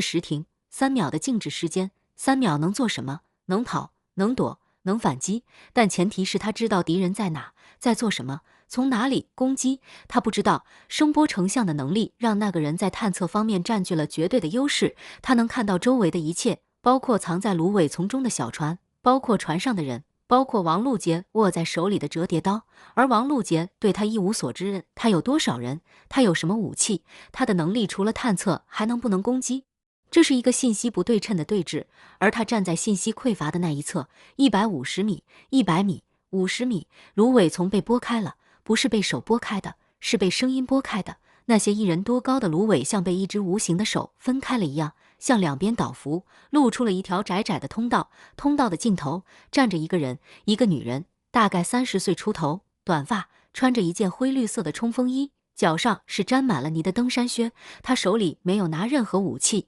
但他的眼睛，那双眼睛不是普通的眼睛，瞳孔里有一圈一圈的像声波一样的环形纹路，在晨光中泛着淡淡的银色光芒。他的目光穿过芦苇丛，穿过河面，穿过小船，准确地落在了王璐杰的身上。两个人隔着20米的河面对视，蓝色面板在疯狂地闪烁，女人的状态栏在面板上逐渐清晰。目标：叶真真，状态：健康，轻度疲劳，能力：声波成像 A 级，觉醒时间：末日降临前12小时，当前意图：未知，系统建议谨慎接触。叶真真。王璐杰不认识这个名字，但他的身体比他的意识更早做出了反应。他的手指从折叠刀的刀柄上松开了，不是因为他放下了戒备，而是因为他在这个女人的眼睛里看到了一样东西，不是敌意，不是善意，是恐惧，不是对他的恐惧，是这个世界本身的恐惧。叶真真的眼睛在说，我已经看到了太多我不想看到的东西，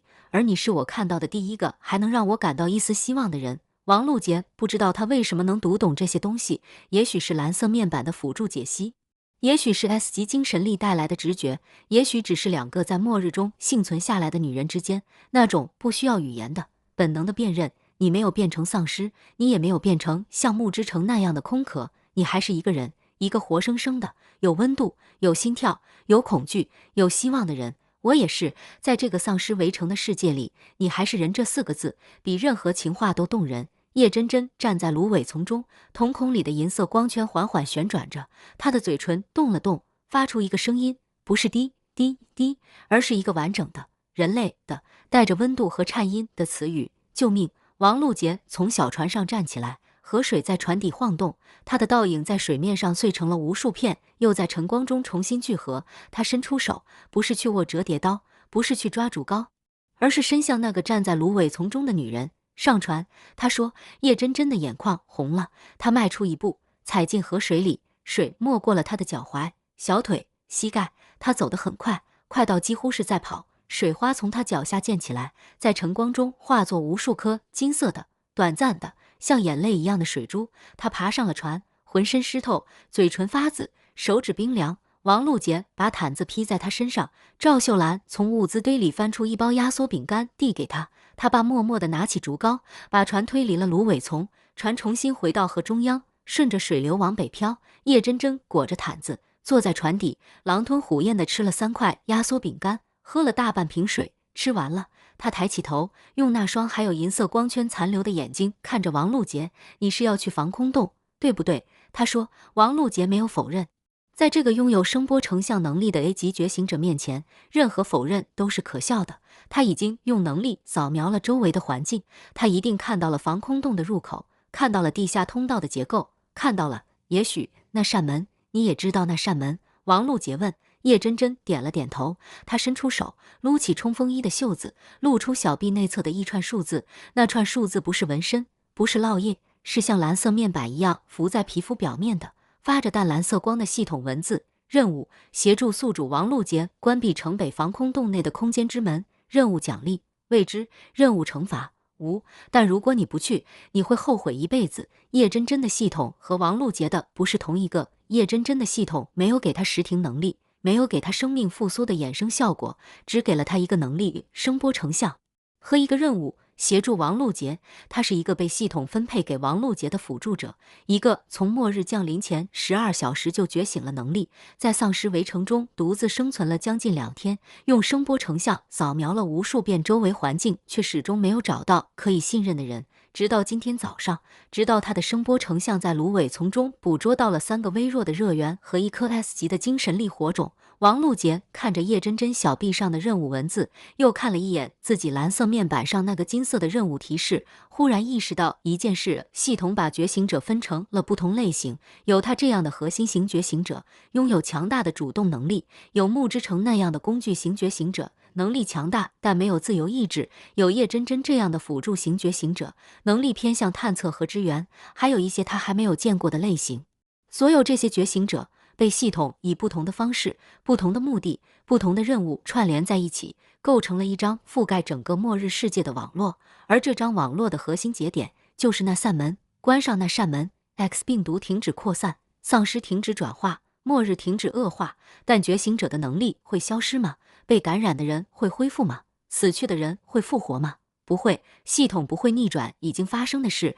关上那扇门，只是让世界停在现在这一刻。丧尸围城，但不再恶化；幸存者活着，但不一定活得下去；觉醒者拥有能力，但不知道能用到什么时候。这是一个不够好但唯一可行的选择。第二个选择，走进去。走进去之后会发生什么？王璐杰不知道。蓝色面板上没有关于走进那扇门的任何信息，没有任务描述，没有奖励说明，没有风险评估。只有一个金色的、闪着光的，像在邀请他踏入未知深渊的选项。船继续往北飘，两岸的景物开始变化，农田逐渐被废弃的厂房取代，红砖墙上爬满了枯死的藤蔓，铁门歪斜着，像一个站不稳的老人。空气里的焦糊味越来越浓，混着化学品的刺鼻气息，让人的喉咙发紧。城北工业区到了，叶真真用声波成像扫描了一下周围，脸色有些发白。防空洞入口在水塔下面，水塔周围有至少30个丧尸，地下通道里有3个变异体，都在通道中段堵住了去路。如果硬闯，不硬闯。王璐杰打断了他，他从背包里翻出那本从镇上超市捡来的笔记本和一支圆珠笔，翻开空白页，在上面画了一个简易的通道结构图：水塔、防空洞入口、地下通道、那扇门的位置，然后在通道中段画了3个圈，代表3个变异体。你说变异体保留着宿主生前的记忆碎片和人格残影？王璐杰看着叶真真，你的声波成像能不能探测到这些记忆碎片的内容？比如他们的欲望是什么？他们生前最想要的是什么？叶真真闭上眼睛，瞳孔里的银色光圈急速旋转起来，声波从他的身体向四面八方扩散，穿透河水，穿透泥土，穿透混凝土，在通道里来回弹射，带着变异体的信息返回他的感知系统。10几秒后，他睁开眼睛，银色的光芒缓缓散去。3个变异体，他的声音很轻，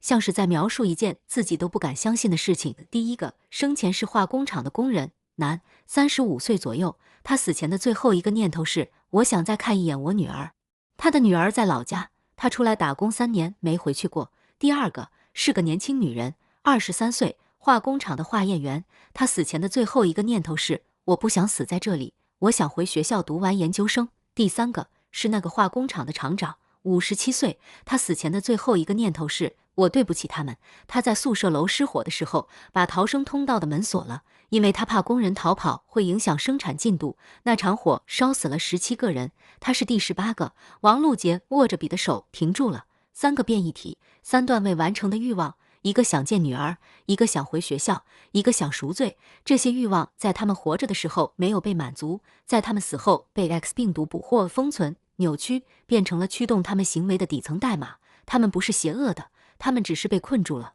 被困在那些永远无法实现的欲望里，一遍又一遍地重复着生前最后几秒钟的感受：恐惧、不甘、悔恨。木之城也是，他也是被困住了的人，被困在系统的程序里，被困在执行者和工具的身份里，被困在61次轮回了。他的欲望是什么？不是吃一碗泡面，不是拥有自由意志，不是成为一个人。他的欲望比这些都简单，都原始，都卑微。他想记得他在第3轮末日中那个产生了真实心跳的木之城。他在录音的最后说了一个字：等。他在等他，等了61次轮回，等到意志被侵蚀到只剩3%，等到变成空的容器，等到用最后0.1%的意志释放了归零。他在等他，等他自己走到那扇门前，等他替他看到门后面的东西，等他用他留在他身上的每一秒去做他做了61次都没能做到的事。他等到了，他在这里，他坐在一条破木船上，在城北工业区的河边，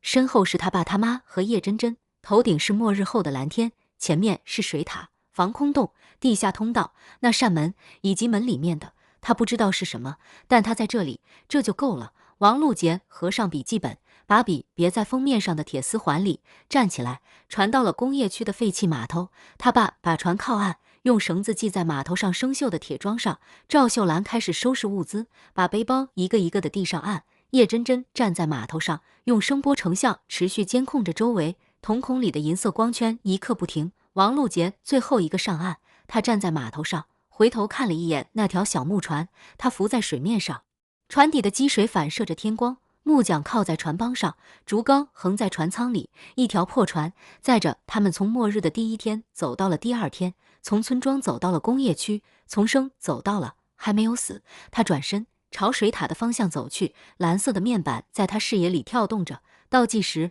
58小时12分7秒。水塔的轮廓在前方浮现，灰白色的混凝土塔身在阳光下泛着冷光。水塔下面30个丧尸在徘徊，像30个不会停歇的灰色的钟摆。而在水塔更深处，在谁也看不见的地下，那扇门在等他，关上它，或者走进去。水塔比王璐杰想象的要大得多，灰白色的混凝土塔身高耸入云，顶部的水箱像一个倒扣的巨碗，在末日后的蓝天下投下一片巨大的阴影。塔身表面布满了岁月的痕迹，裂缝、青苔、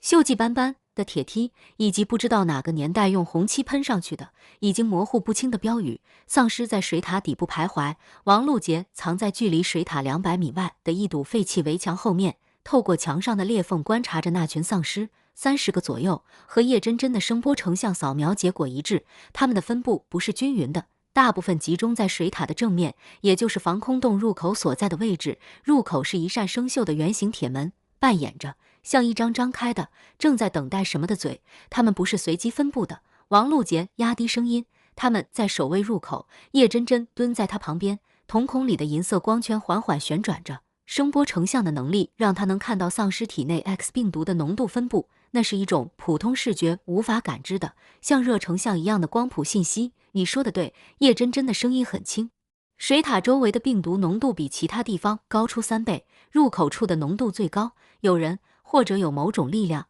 在刻意引导丧尸集中在那个位置。某种力量，王璐杰的脑海里闪过一个念头，那扇门是 X 病毒的源头，病毒从那扇门里涌出来，像水从破裂的堤坝中涌出一样。病毒浓度高的地方，丧尸就会聚集，就像飞蛾会聚集在光源附近一样。这不是守卫，是趋光性。丧尸不是在有意识地保护那扇门，而是被那扇门散发出的病毒信号本能地吸引。他们是飞蛾，那扇门是火，而他和他的同伴们是要冲进火里的。疯子，我需要一个方案。王璐杰靠在墙上，闭上眼睛，在脑海中构建水塔周围的地形。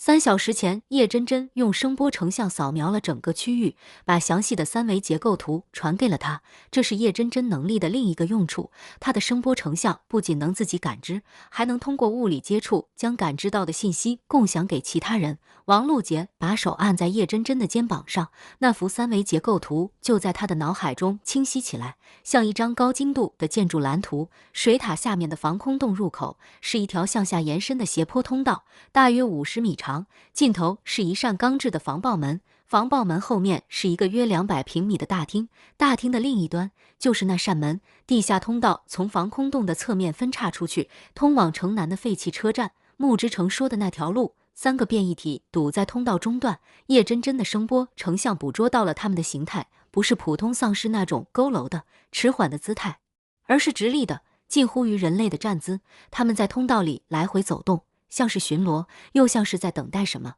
30个丧尸，3个变异体，50米斜坡通道，200平米大厅，一扇门。他有什么？他自己 S 级精神力，时停能力，每日1次，3秒，生命复苏，能加速植物生长，对丧尸无效。叶真真 A 级声波成像，探测，共享，无攻击力。他爸一根削尖的竹篙，腰椎间盘突出。他妈一把美工刀，高血压，没了。王璐杰睁开眼睛，表情平静得像一潭死水。蓝色面板上，他的精神力曲线稳定在一条直线上，没有波动，没有起伏。不是因为不害怕，是因为害怕已经被他压缩成了一个很小的、很紧实的盒，塞在胸腔最深处，外面裹着3层冷静和2层计算。不硬闯，不分散，不牺牲。他说了3个不，每一个都像钉子一样钉在地上。我们要一起进去，一起关门，一起出来。他爸把那根竹篙从肩上拿下来，拄在地上，点了点头。他妈把美工刀的刀片推出来，又收回去，反复了几次，像是在测试弹簧的弹性。叶真真没有说话，但她小臂上那串淡蓝色的任务文字闪了一下，像是在回应王璐杰的话。怎么引开丧尸？叶真真问。王璐杰从背包里翻出一样东西，那半盒巧克力，他在末日降临前从出租屋带出来的。上一世死前没能吃到的那半盒巧克力已经被河水泡过，又在船舱里捂了一夜，包装纸皱巴巴的，里面的巧克力块已经不成形状，变成了一滩棕色的黏糊糊的糊状物。但他需要的不是巧克力本身，是巧克力的气味。X 病毒感染者对气味的敏感度是正常人的数百倍，而巧克力中含有一种叫做可可碱的物质，其分子结构和人类信息素中的某些成分高度相似。上一世他在死前的最后几秒钟，系统曾经在他濒死的意识中推送过一条没来得及读完的信息，检测到宿主体内信息素浓度异常，可可碱可模拟信息素，吸引 X 病毒感染。后面的内容他没有读完，因为他死了。但那条没读完的信息，此刻在他的记忆里清晰的像刻在骨头上一样。他把巧克力糊抹在一块从围墙上掰下来的碎砖头上，抹了厚厚一层，然后把砖头递给叶真真。你用声波成像锁定水塔东南方向那个废弃的车间，把这块砖头扔到车间最里面，巧克力的气味会模拟我的信息素，把大部分丧尸引过去。叶真真接过砖头，皱了皱鼻子，巧克力的甜味混着河水的水腥气和砖头的泥土味，形成了一种奇特的说不上好闻但确实很浓的气味。他掂了掂砖头的重量，估算了一下距离，然后深吸一口气，弓起腰，像一个掷铅球的运动员一样，将砖头奋力掷了出去。砖头在空中划出一道抛物线，越过水塔，落在东南方向200米外的废弃车间里，发出一声沉闷的咚。3秒的沉默，然后丧尸动了。不是所有的丧尸，是大部分，大约25只。它们像是被同一根线牵着的木偶，齐刷刷的转头，齐刷刷的嗅了嗅空气，然后齐刷刷的朝着废弃车间的方向移动。它们的速度比王璐杰预想的还要快。那些在末日降临后进化出的肌肉纤维，在灰白色的皮肤下面像蛇一样蠕动，推动着他们的身体以一种近乎于奔跑的速度涌向车间。25只丧尸像一股灰色的潮水，从水塔底部退去，涌向废弃车间。王璐杰的巧克力砖头能争取到的时间不会太长，也许5分钟，也许10分钟。等丧尸发现那里没有真正的猎物，他们会重新散开，回到水塔周围。5分钟到10分钟，这是他们唯一的窗口。走！王璐杰从墙后冲了出去，4个人贴着水塔的阴影，成一条直线向防空洞入口移动。王璐杰在最前面，叶真真紧随其后，声波成像全开，瞳孔里的银色光圈亮得像2盏小灯，持续扫描着周围的环境。他爸在他妈身后，竹篙横握，削尖的那头朝外，像一名古代的长毛兵。赵秀兰在队伍倒数第2个，美工刀的刀片已经推出来了，刀刃在阳光下闪着细碎的光。防空洞的铁门越来越近，20米、15米、10米。王璐杰听到了废弃车间里传出的声音，不是丧尸的嘶吼，是木头碎裂的声音。丧尸们在车间里破坏着一切能破坏的东西，木头货架、纸箱、塑料桶。他们的感官被巧克力的气味欺骗了，以为猎物就在眼前，但他们的眼睛告诉他们这里什么都没有。这种感官信息的冲突让他们变得暴躁，而暴躁让他们更危险。5米、3米、1米，王璐杰的手碰到了防空洞的铁门，金属的表面冰凉、粗糙，带着厚厚的铁锈，触感像砂纸。他用力推了一下，铁门纹丝不动。他又推了一下，铁门发出了一声尖锐的，像某种动物惨叫一样的金属摩擦声，声音在空旷的工业区里回荡开来，像一个扩音器，把他们的位置告诉了一切能听到的东西。废弃车间里的骚动声骤然停了。25只丧尸在同一时刻停止了破坏，在同一时刻转了身，在同一时刻朝着水塔的方向，朝着王璐杰的方向开始奔跑。快！叶真真的声音尖锐的像碎玻璃。王璐杰咬紧牙关，用肩膀猛地撞向铁门，铁门在他的体重和冲击力的双重作用下，终于向内弹开了，一股潮湿的、冰冷的、带着浓重霉味的气流从门内涌出来，扑在他脸上，像某种巨兽的呼吸。他第一个冲了进去，然后是叶真真，然后是他妈，最后是他爸。他爸在进门之前回头看了一眼，正好看到那群丧尸已经从废弃车间里涌了出来，正在穿过开阔地朝水塔奔来。最近的一只距离他不到50米，他能看到他灰色的眼珠和嘴角挂着的暗红色的粘液。他没有慌，他把竹篙横过来，卡在铁门的内侧，利用杠杆原理将沉重的铁门拉拢。铁门合上的瞬间，最近那只丧尸的手掌拍在了门板上，发出砰的一声闷响，像有人在门外拍了一下他的肩膀。竹篙卡住了门栓的位置，铁门从内部被锁死了。他爸靠在门上，喘了几口气，然后转过身来。防空洞的入口通道里光线很暗，只有从铁门缝隙里透进来的几缕阳光，在潮湿的地面上投下几道细长的、像刀片一样的光条。在那些光条中，他看到了他的妻子、他的女儿和一个他不认识但已经决定信任的女人。3个人都还站着，都还在呼吸，都还在看着他。走，他说。王璐杰从背包里摸出应急手电筒，拧亮，一束白色的光柱切开通道里的黑暗，照亮了前方。通道比他想象的要深，手电筒的光柱打到尽头，只能看到一个模糊的向下延伸的轮廓。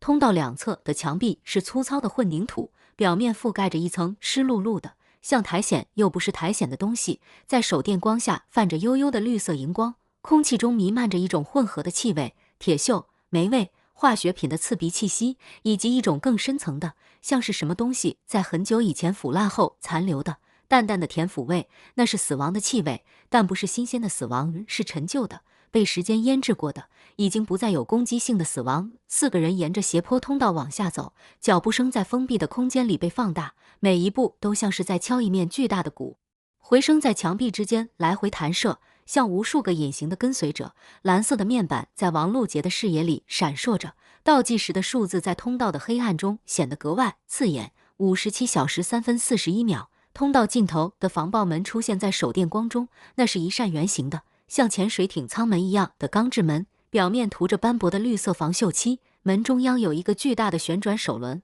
王璐杰走上前，双手握住手轮，用力旋转。手轮很紧，像是几十年没有被人转动过。锈蚀的金属在他的掌心中发出艰难的、细碎的嘎吱声。他咬着牙，把全身的重量都压上去。手轮转动了，1格、2格、3格。防爆门发出一声沉闷的嘶，像是终于叹了一口气，然后向内缓缓打开。门后是一个大厅，手电筒的光柱扫过去，照亮了空间的轮廓。圆形的大厅，直径大约15米。穹顶式的天花板上挂着一盏早已熄灭的巨大吊灯，地面是水磨石的，开裂了，裂缝里长出了一些不知名的干枯的植物。大厅的四周有几扇门，通往不同的方向，其中一扇门上用红漆写着3个字：避难所。但王璐杰的目光没有停留在任何一扇门上，他的手电光柱在扫过大厅中央的时候停住了。那里有一扇门，不是普通的门，它没有门板，没有门框，没有墙壁，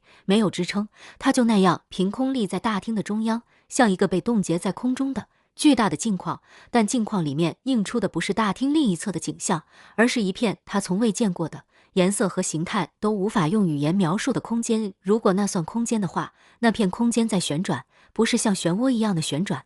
而是一种更复杂的、在多维度上的、人类的眼睛无法完全解析的旋转。颜色在其中流动，但那不是颜色，是比颜色更本质的东西，是光的源头，而不是光本身。形状在其中生成又消失，但不是形状，是比形状更抽象的、数学意义上的存在于更高维度的结构。王璐杰盯着那扇门看了5秒钟，然后他的鼻子里流下了一道温热的液体，血。他的视网膜承受了超出人类极限的光信息输入，视觉神经超载，毛细血管破裂，血从他的鼻腔里涌出来，滴在他胸口的衣服上，1滴、2滴、3滴。他伸手擦了一下，手背上全是血。别看那扇门，叶真真的声音从他身后传来，带着一种颤抖的，像是用尽了全部意志力才能说出来的平静。我的声波成像在接触到门的边缘时就崩了，它反射回来的不是声波，是我不知道是什么。别看了，陆杰，你会瞎的。王璐杰低下了头，把目光从门上移开，看向地面。水磨时地面上那些干枯的植物和裂缝在他的视野中变得模糊，他的眼睛还没有从刚才的过载中恢复过来，看什么都带着重影和光晕。但他记住了那扇门的样子，不是为了欣赏，不是为了理解，是为了在未来的某一天，当他需要做出选择的时候，他知道自己面对的是什么。那扇门不应该是这个世界的产物，它来自别处，来自一个人类的大脑无法抵达的所在，它被打开了，所以 X 病毒涌了进来。所以末日降临了，所以丧尸围城了，而关上它的方法，就在它的蓝色面板里。金色的任务提示下面，那行倒计时不只是倒计时，本身就是钥匙。倒计时归零的时刻，就是门自动关闭的时刻。它不需要做任何事，它只需要活到倒计时归零，那扇门就会自己关上。但倒计时下面还有另一行字，那行金色的，闪着光的，像在邀请他踏入未知深渊的选项。走进那扇门4个字，每一个笔画都在发光，光不是从外面照上去的，是从字本身的内部渗透出来的，像每一个笔画都是一条通往别处的路。为什么系统要给他这个选项？蓝色面板没有回答，面板从来不回答为什么，它只告诉你是什么，什么时候，在哪里，是什么数量，是什么概率，但为什么，那个最深处的关于意义或目的的问题，它永远不会回答。大厅里忽然响起了脚步声，不是4个人的脚步声，是从大厅西侧那扇写着避难所的门后面传出来的。脚步声很沉很慢，一下一下的，像有人穿着厚重的靴子在混凝土楼板上踱步。然后是第2双脚步声，更轻一些，但节奏相同。然后第3双，3个变异体。叶真真的声波成像已经探测到了他们，不是从通道中段，而是从避难所门后的房间里。他们移动了。在过去的几小时里，他们从地下通道转移到了防空洞大厅旁边的房间里。也许是声波成像的探测惊动了他们，也许是那扇门散发出的病毒信号让他们不安，也许没有，也许……王璐杰把手电筒递给叶真真，从腰后抽出折叠刀，打开，刀身在手电光下反射出一道冷白色的光。他的手很稳，但他的心不在这把刀上。刀杀不死变异体，变异体不是丧尸，丧尸可以被爆头杀死，变异体不会，他们的身体已经不完全属于物理世界了。病毒在他们体内的变异已经超越了生物学范畴，进入了王璐杰无法理解的层面。折叠刀可以划开他们的皮肤，但无法杀死他们。能杀死变异体的，只有满足他们的欲望。第1个变异体，化工厂工人，35岁，想再看一眼女儿的照片。第2个变异体，化验员，23岁，想回学校读完研究生。第3个变异体，厂长，57岁，想赎罪。王璐杰没有女儿的照片，没有研究生录取通知书，没有权利去原谅一个锁住逃生通道导致17人死亡的厂长。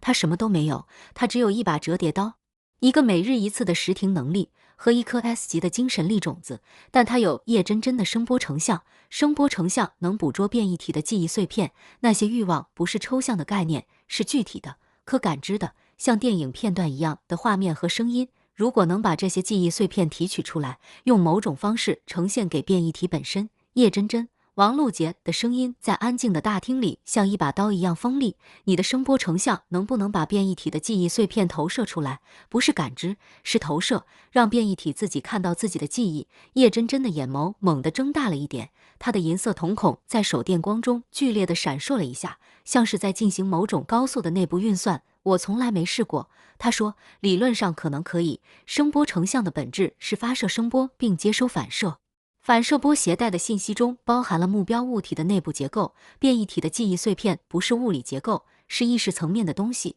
但如果把它们看作一种更高频的震动，行不行？王璐杰问。脚步声越来越近了，那扇写有避难所的门后面，有什么东西正在靠近门板。王璐杰能看到门缝里透出的光，不是手电筒的光，是一种暗红色的，像炭火余烬一样的光，明灭不定，像心跳。叶真真闭上眼睛，深吸一口气，在睁开时，他瞳孔中的银色光圈从1圈变成了3圈，像3个同心圆，每一圈都在以不同的速度旋转。银色的光芒从他的眼睛里溢出来，在他的面部轮廓上镀了一层冰冷的金属般的光泽。我尽量，他说。门开了，暗红色的光从门内涌出来，照亮了大厅的一角。3个身影从光芒中走出来，脚步一致，姿态一致，脸上的表情，如果那算表情的话，也一致，那是一种介于痛苦和麻木之间的，像是什么东西被活生生的从身体里剥离后残留的、空洞的、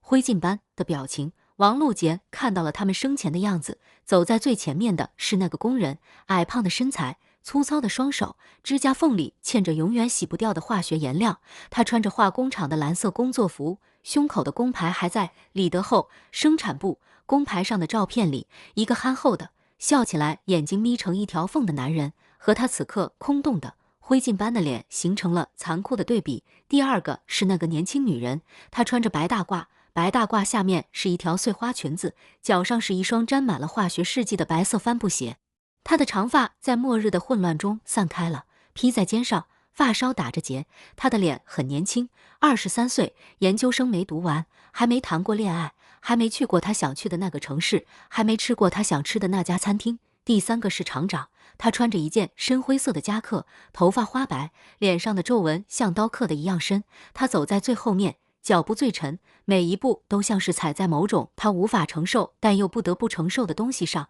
他的眼睛里有一种其他两个变异体没有的东西，不是空洞，是清醒，一种被病毒扭曲了的、支离破碎的，但确实存在的清醒。他在看着王璐杰，不是看着他的脸，不是看着他的手，不是看着他手里的折叠刀，他在看着他整个人，看着他站在那扇凭空立着的门旁边的样子，看着他脸上的血痕和手背上干涸的血迹，看着他身后那个瞳孔中旋转着银光的女人，看着他手中那把在暗红色光芒中微微反光的折叠刀。他认识他，不，他不认识王璐杰这个人，但他认识他站的位置，那扇门旁边，那个他在17个人的死亡之后，在锁上逃生通道的那一刻，在心里反复想过无数遍的位置。如果当时有一个人站在那扇门旁边，在那场火烧起来之前，在那17个人还没来得及跑进通道之前，把门打开。如果，厂长变异体的嘴唇动了一下，不是嘶吼，不是呻吟，是一个完整的、人类的、被病毒侵蚀的只剩下残渣的词语：开门。王璐杰的折叠刀掉在了地上，金属撞击水磨石地面的声音在大厅里回荡开来，像一声微弱的、短暂的钟鸣。他没有弯腰去捡，他向前迈了一步。叶真真在他身后喊了一声别，他爸的竹篙从侧面伸过来，想拦住他。他妈的美工刀在空中划出一道犹豫的弧线，但他穿过了所有这些试图保护他的东西，像穿过一道由担忧和恐惧织成的屏障，走进了暗红色的光里，走到了厂长变异体的面前，距离不到1米。他闻到了他的气味，不是丧尸那种腐烂的甜腐味，而是一种更接近于烧焦的味道，烧焦的塑料，烧焦的布料，烧焦的头发，烧焦的皮肤。那场火的气味在他的身体里被封存了几十年，病毒的变异让它重新释放出来，像一瓶被打翻的陈年老酒，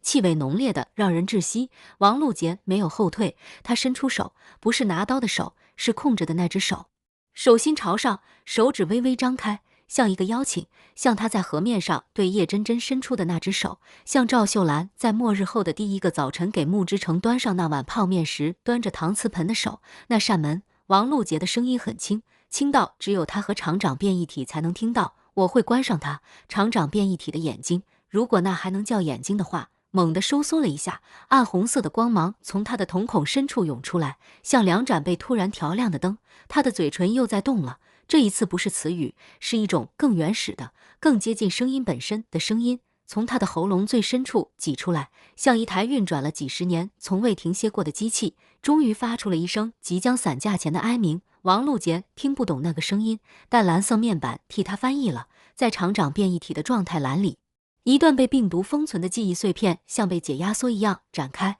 化作一行行灰色的文字，在蓝色面板上滚动播放。那是厂长在被烧死前的最后一段意识，不是声音，不是画面，是一段从未被说出口的，甚至从未被完整的组织成语言的，像岩浆一样滚烫的内心独白。我锁了门，我怕他们跑，跑了生产线就停了，停了就要罚款，罚了款我就什么都没有了。火从仓库烧起来的时候，我听到了他们在敲门，他们在喊厂长开门，我没有开，我把钥匙扔进了火里。我不是怕罚款，我是怕他们看到是我锁的门，我宁可他们死，也不愿意他们知道是我。我是什么东西？蓝色面板上的最后一行字停留了很久，像一颗被卡在齿轮里的石子，发出无声的、持续的摩擦。厂长变异体的暗红色瞳孔在剧烈的闪烁，像2颗快要燃尽的炭火在做最后的挣扎。他的身体在发抖，那种发抖不是丧尸的攻击前兆，而是一个人在面对自己做过的最可怕的事情时，那种从骨头缝里渗出来的、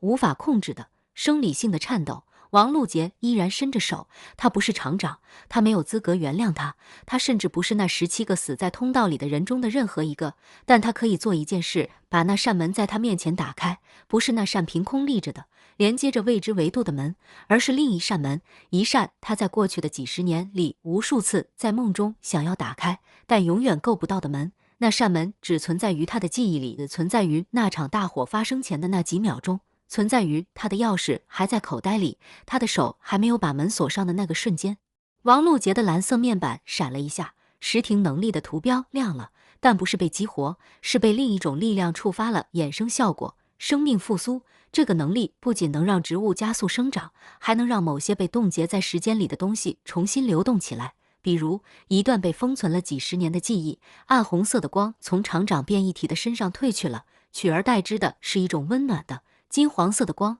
像夕阳，像烛火，像末日降临前的最后一个黄昏。在那片金色的光芒中，厂长变异体的脸发生了变化，灰白色的、空洞的、灰烬般的脸，像被一只无形的手擦拭过一样，露出了下面的另一张脸，一张年轻的、还没有被悔恨压弯的、还有希望的脸。那是几十年前的厂长，还是一个普通车间主任的厂长，在工厂的门口站着，手里拿着一串钥匙，阳光照在他的脸上，他眯着眼睛，笑得很憨。王璐杰不认识这张脸，但蓝色面板上的记忆碎片帮他完成了拼图。在那个画面里，车间主任的手里拿着一串钥匙，其中一把是逃生通道的门钥匙，阳光照在钥匙上，反射出一道细碎的金色的光。他没有关上那扇门，他打开了它。在厂长变异体的记忆里，在几十年前的那个下午，在那个阳光很好的、什么灾难都还没有发生的时刻，他让那扇门，那个在现实中已经被锁死了几十年的门，重新打开了。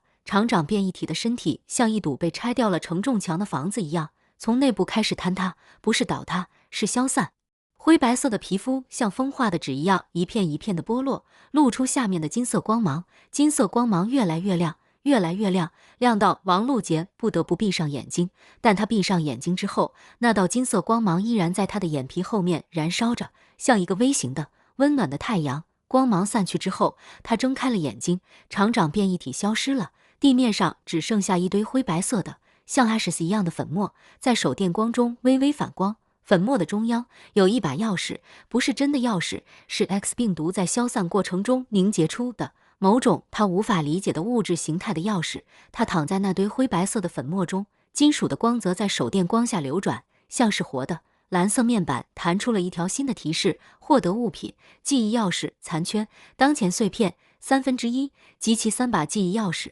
可解锁走进那扇门的隐藏路径。3把钥匙，3个变异体，3段被满足的欲望。王璐杰弯腰捡起那把钥匙，不是金属的触感，是温热的、柔软的，像某种有机物质一样的触感。它的表面有一层细微的像指纹一样的纹路。他把这个钥匙放进了口袋里最安全的那一层，和木之城的记忆放在同一个位置。他转过身，看向另外2个变异体，工人李德厚、化验员女孩。2个人在暗红色的光芒中站着一动不动，像2尊被冻结在时间里的雕像。他们目睹了厂长的消散，目睹了王璐杰从灰烬中捡起那把钥匙，目睹了他转身看向他们。工人李德厚的嘴唇动了，他的声带已经被病毒侵蚀的几乎不存在了，但蓝色面板捕捉到了他试图发出的信号。那不是一个完整的词语，是一个人的名字，囡囡，他女儿的小名。王璐杰没有女儿的照片，但他有叶真真的声波成像。叶真真可以捕捉到李德厚记忆里女儿的样子，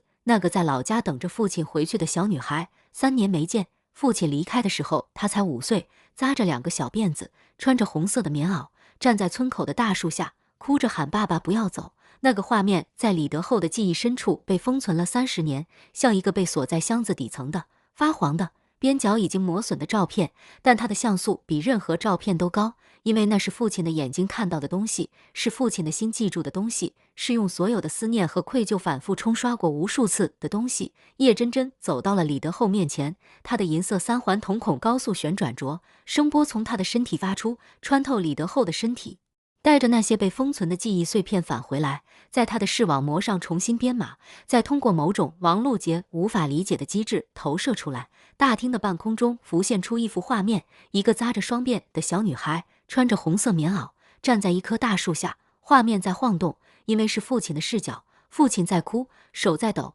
小女孩的嘴一张一合，没有声音，但所有人都能读懂她在说什么。爸爸不要走，爸爸不要走。李德厚变异体的身体开始颤抖，和厂长消散前的颤抖不同，这不是悔恨的颤抖，是思念的颤抖，那种想把一个已经不在了的人紧紧抱在怀里，但永远够不到的颤抖，是所有情感中最温柔也最残忍的一种。王璐杰走到那幅画面下面，伸出手，不是去触碰画面，是把手放在李德厚变异体的肩膀上，灰白色的粗糙的像树皮一样的皮肤在他的掌心里微微发烫，有什么东西正在从那个冰冷的身体下面涌出来，像春天冻土解冻后的第一股水流。他长大了，王璐杰说，声音不大，但每一个字都像是从他身体里最柔软的那个地方挤出来的。他今年35岁了，也许已经结婚，也许有了自己的孩子。他不会怪你没有回去，因为你出来打工是为了给他更好的生活。他知道的，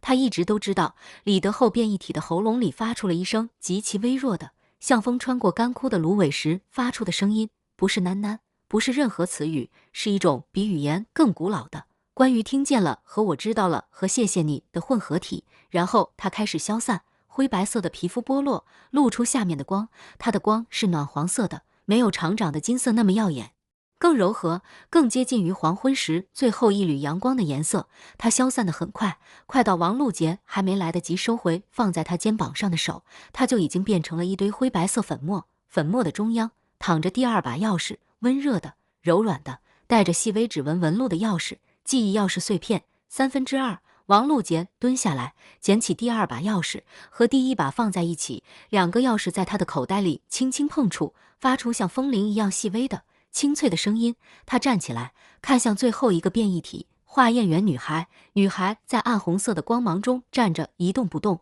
从头到尾没有发出过任何声音。她的眼睛和其他变异体不同，不是空洞的，不是灰烬般的，而是一种更接近于茫然的东西，像一个迷路的人站在十字路口，不知道该往哪走，也不知道自己要去哪。叶真真的声波成像捕捉到了他的记忆碎片，但那些碎片和其他变异体的不一样。厂长的记忆是滚烫的，像岩浆一样的悔恨；李德厚的记忆是温柔的，像溪流一样的思念。而这个女孩的记忆是碎的，不是被病毒击碎的，是在病毒到来之前就已经碎了。叶真真投射出来的画面在大厅中浮现，但不是连续的，是一帧一帧的，像信号不好的电视画面一样的碎片。一个实验室，试管和烧杯在台面上排列整齐，一本翻开的教科书，某一页的某一句话被人用荧光笔画了好几道线，一张录取通知书，上面写着 XX 大学研究生院，一个人的背影，一个男人的背影，正在走出门，门关上的一瞬间，世界安静了。女孩的欲望不是想回学校读完研究生，学校是她的逃避，是她想躲进去的壳。她真正的欲望，在她23年的短暂生命中从未被满足过的那一个，是被看见，不是被当作一个化验员看见，不是被当作一个女儿看见，不是被当作一个女人看见，是被当作她看见，她这个人本身，而不是她的任何社会角色或功能。她的整个一生都在努力成为一个优秀的人，好学生，好员工，好女儿，但从来没有人问过她，你想成为一个什么样的人？她自己也不知道，因为她从来没有被允许去想过这个问题。她的人生被别人的期望铺满了，像一条被踩了无数遍的路，上面全是别人的脚印，没有一个是她自己的。王璐杰走到女孩面前，伸出手，但这一次他没有说话，因为他不知道该说什么。他没有经历过23岁就被困在地下通道里死去的绝望，他没有资格说我理解你。他只是伸着手，像之前2次一样，手心朝上，手指微微张开。女孩变异体的眼睛忽然动了一下，那是一种很细微的，几乎不可能被察觉的移动，但王璐杰看到了。灰白色的瞳孔里有什么东西在闪烁，不是暗红色的病毒光芒，不是金色的记忆光芒，是一种更模糊的、更不确定的，像黎明前最后一颗星星在被天亮吞没前的最后一次闪烁。他在看王璐杰的手，不是在看他手里的钥匙，不是在看他掌心的纹路，是在看他伸过来的这个姿势本身。这个我在你面前，我没有武器，我准备接纳你的姿势。也许在女孩23年的生命中，从来没有人对她做过这个姿势。她接收到的所有关心都是带着条件的，你要考第1名，你要找好工作，你要嫁个好人家，你要让我们脸上有光。没有人只是单纯的，毫无目的地，像一个同类对另一个同类一样，朝他伸出手。王璐杰的蓝色面板闪了一下，他口袋里的2把钥匙忽然震动起来，发出像蜜蜂振翅一样的嗡嗡声。第3把钥匙正在凝结，在女孩变异体的身体深处，在被病毒封存了几十年的那个从未被满足过的欲望的核心。但他需要做最后一件事，不是满足女孩的欲望，是告诉她，你的欲望可以被满足，不是现在，不是在这里，不是在她已经变成了变异体的这个时刻，而是在另一个时空里，在另一个没有被病毒摧毁的世界里，有一个23岁的女孩，她走出了地下通道，她回到了学校，她读完了研究生，她找到了一个会问她你想成为什么样的人的人，那个人在等她，在所有平行时空的交汇处，在所有可能性的尽头，那个人在等她。王璐杰不知道这些，但系统知道，在女孩变异体消散前的一瞬间，蓝色面板弹出了一条只有王璐杰能看到的信息。系统提示：检测到宿主当前精神力达到临界值 ，S 级精神力隐藏特性已激活，时空共鸣。宿主可以将自己的意识投射到平行时空的另一个自己身上，持续时间取决于精神力消耗速度。当前可投射的平行时空数量1，投射到平行时空的另一个自己身上，不是重生，不是轮回，是真正的在另一个维度的世界里，以另一个王璐杰的身份，活一段他从未活过的人生。他可以在那个世界里找到那个23岁的女孩，在病毒爆发之前，在地下通道被火焰封锁之前，在那个男人走出他的门之前，伸出手，告诉他，我看见你了。不是为了改变历史，因为平行时空的历史改变不了这个时空的现实，是为了让这个时空的女孩变异体知道，在另一个版本的世界里，她的欲望被满足了，她可以安心的走了。王璐杰闭上眼睛，触碰了蓝色面板上那个新激活的时空共鸣图标，世界在他的感知中碎裂成无数个镜面，每一个镜面里都有一个王璐杰在做着不同的事情，其中一个在实验室里做实验，一个在教室里上课，一个在医院的产房里尖叫着生下孩子，一个在养老院的病床上握着另一个老人的手。这些是平行时空中其他版本的他自己，过着与他截然不同的人生。他选中了离目标最近的那一个，意识坠落，他睁开眼睛的时候，看到的是实验室白色的天花板，日光灯管在天花板上嗡嗡地响着，空气中弥漫着消毒水和乙醚的气味。他坐起来，发现自己穿着白大褂，白大褂下面是一件格子衬衫，脚上是一双黑色的平底皮鞋，桌上有一份实验报告，封面上写着他的名字。不是他的名字，是另一个名字，但和他同音不同字。在这个平行时空里，他是这所大学化学系的硕士研究生。门被推开了，一个年轻的女孩走进来，穿着白大褂，扎着马尾辫，手里拿着一沓待处理的实验数据。她的脸和防空洞里的女孩变异体一模一样，但颜色不一样，不是灰白色的，是红润的，健康的，带着刚从室外走进来被冷风吹出的2团红晕的。她的眼睛不是灰色的，是黑色的，明亮的，充满好奇的，像2颗刚被擦干净的玻璃珠。他叫王璐杰，不知道他在这个平行时空里叫什么，但蓝色面板替他显示了他的名字，苏婉。苏婉看着坐在实验台旁边的王璐杰，笑了笑，师姐，你怎么趴在桌上睡着了？昨晚又熬夜写论文了？王璐杰看着苏婉的脸，看着那双明亮的，充满好奇的，没有被任何东西摧毁过的眼睛，喉咙里像堵了一团棉花。他张了张嘴，想说的话太多了。你还好吗？你快乐吗？你喜欢你现在的生活吗？你有没有被人看见？你有没有被当作你而不是某个功能来对待？但他什么也没有说出来，因为他意识到，在这个平行时空里，他不需要说任何话。这个苏婉已经被看见了，被他的导师，被他的同学，被他的家人，被他自己。他选择了读研究生，不是因为他应该读，而是因为他想读。他选择了化学，不是因为好找工作，而是因为他喜欢是管理那些液体混合时变颜色的瞬间，他是自由的。这个认知让王璐杰的眼泪一下子涌了上来。苏婉被他突如其来的眼泪吓了一跳，连忙从口袋里掏出纸巾递给他。师姐，你怎么了？是不是实验数据不对？没事的，咱们重做就行了，你别哭啊。王璐杰接过纸巾，擦了一下眼睛，笑了一下，笑得不太好，但他笑了。他伸出手，握住苏婉的手，感受着那个温度和触感，温暖的，有弹性的，活生生的手。苏婉，王璐杰说，你会没事的。苏婉愣了一下，然后笑了。她的笑容很干净，像这个平行时空里那盏没坏过的日光灯管一样，白得明亮，亮得坦荡。我当然会没事了。苏婉说，师姐你今天好奇怪。王璐杰松开了她的手，时空共鸣的时间到了。他的意识开始从平行时空抽离，实验室白色的天花板在他眼中变得模糊，日光灯管的光晕扩散开来，像一朵正在凋零的白色花朵。在意识完全抽离前的最后一秒，他听到苏婉在他身后喊了一声，师姐，晚上一起吃饭啊，我知道有家新开的火锅店。声音断了，王璐杰的意识回到了防空洞大厅，他站在女孩变异体的面前，手还伸着，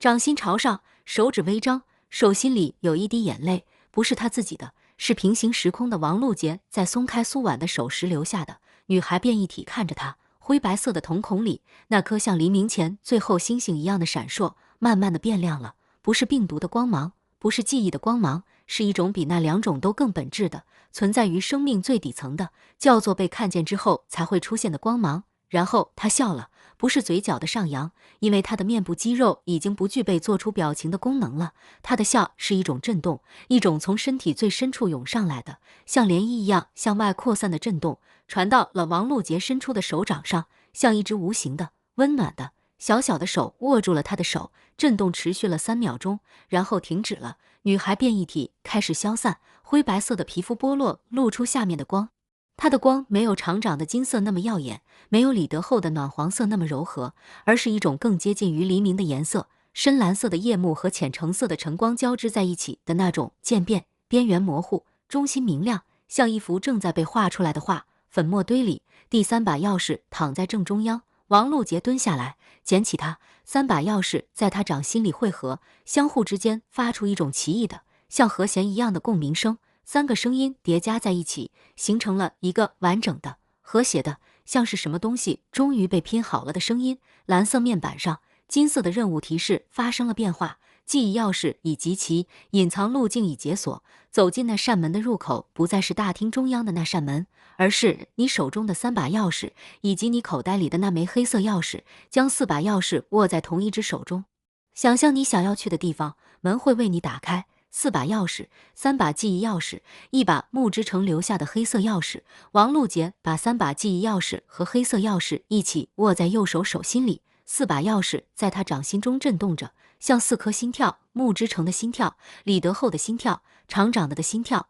苏婉的心跳，4颗不同的心在同一频率上跳动，像是在为他打着某种古老的关于勇气和选择的节拍。他抬起头，看向大厅中央那扇凭空立着的门，门的表面依然流转着他看不懂的颜色和形态，依然在向他传递着超出人类感官极限的信息洪流。但这一次他没有流鼻血，没有视觉过载，没有感到任何不适，因为他的手心里有4颗心跳在保护他。叶真真走到了他身边，声音很轻，你要进去。王璐杰没有回答，他转过头看向他爸，老头拄着竹篙站在3米外，脸上的表情像一面被风雨冲刷了几10年的老墙，斑驳了但没倒。他什么都没有说，只是朝他点了点头。他又看向他妈赵秀兰，靠在墙上，镁弓刀已经收起来了，2只手交叠在身前，手指绞在一起，绞的指节泛白。他的眼眶是红的，但没有哭，他也没有说话，但他用口型说了3个字：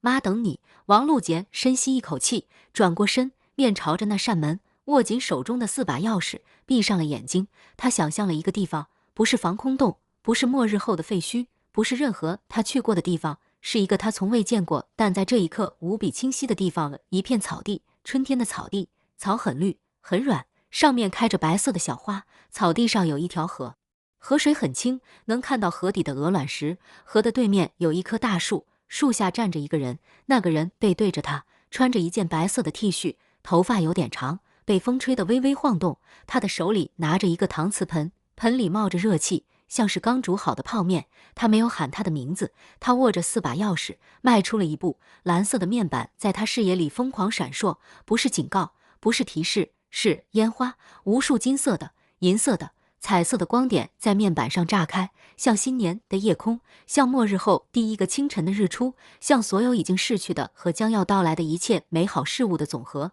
系统提示你选择了走进那扇门，这是所有平行时空中第1024个王璐杰做出的第1024次选择，前1023次门没有打开，这一次门开了。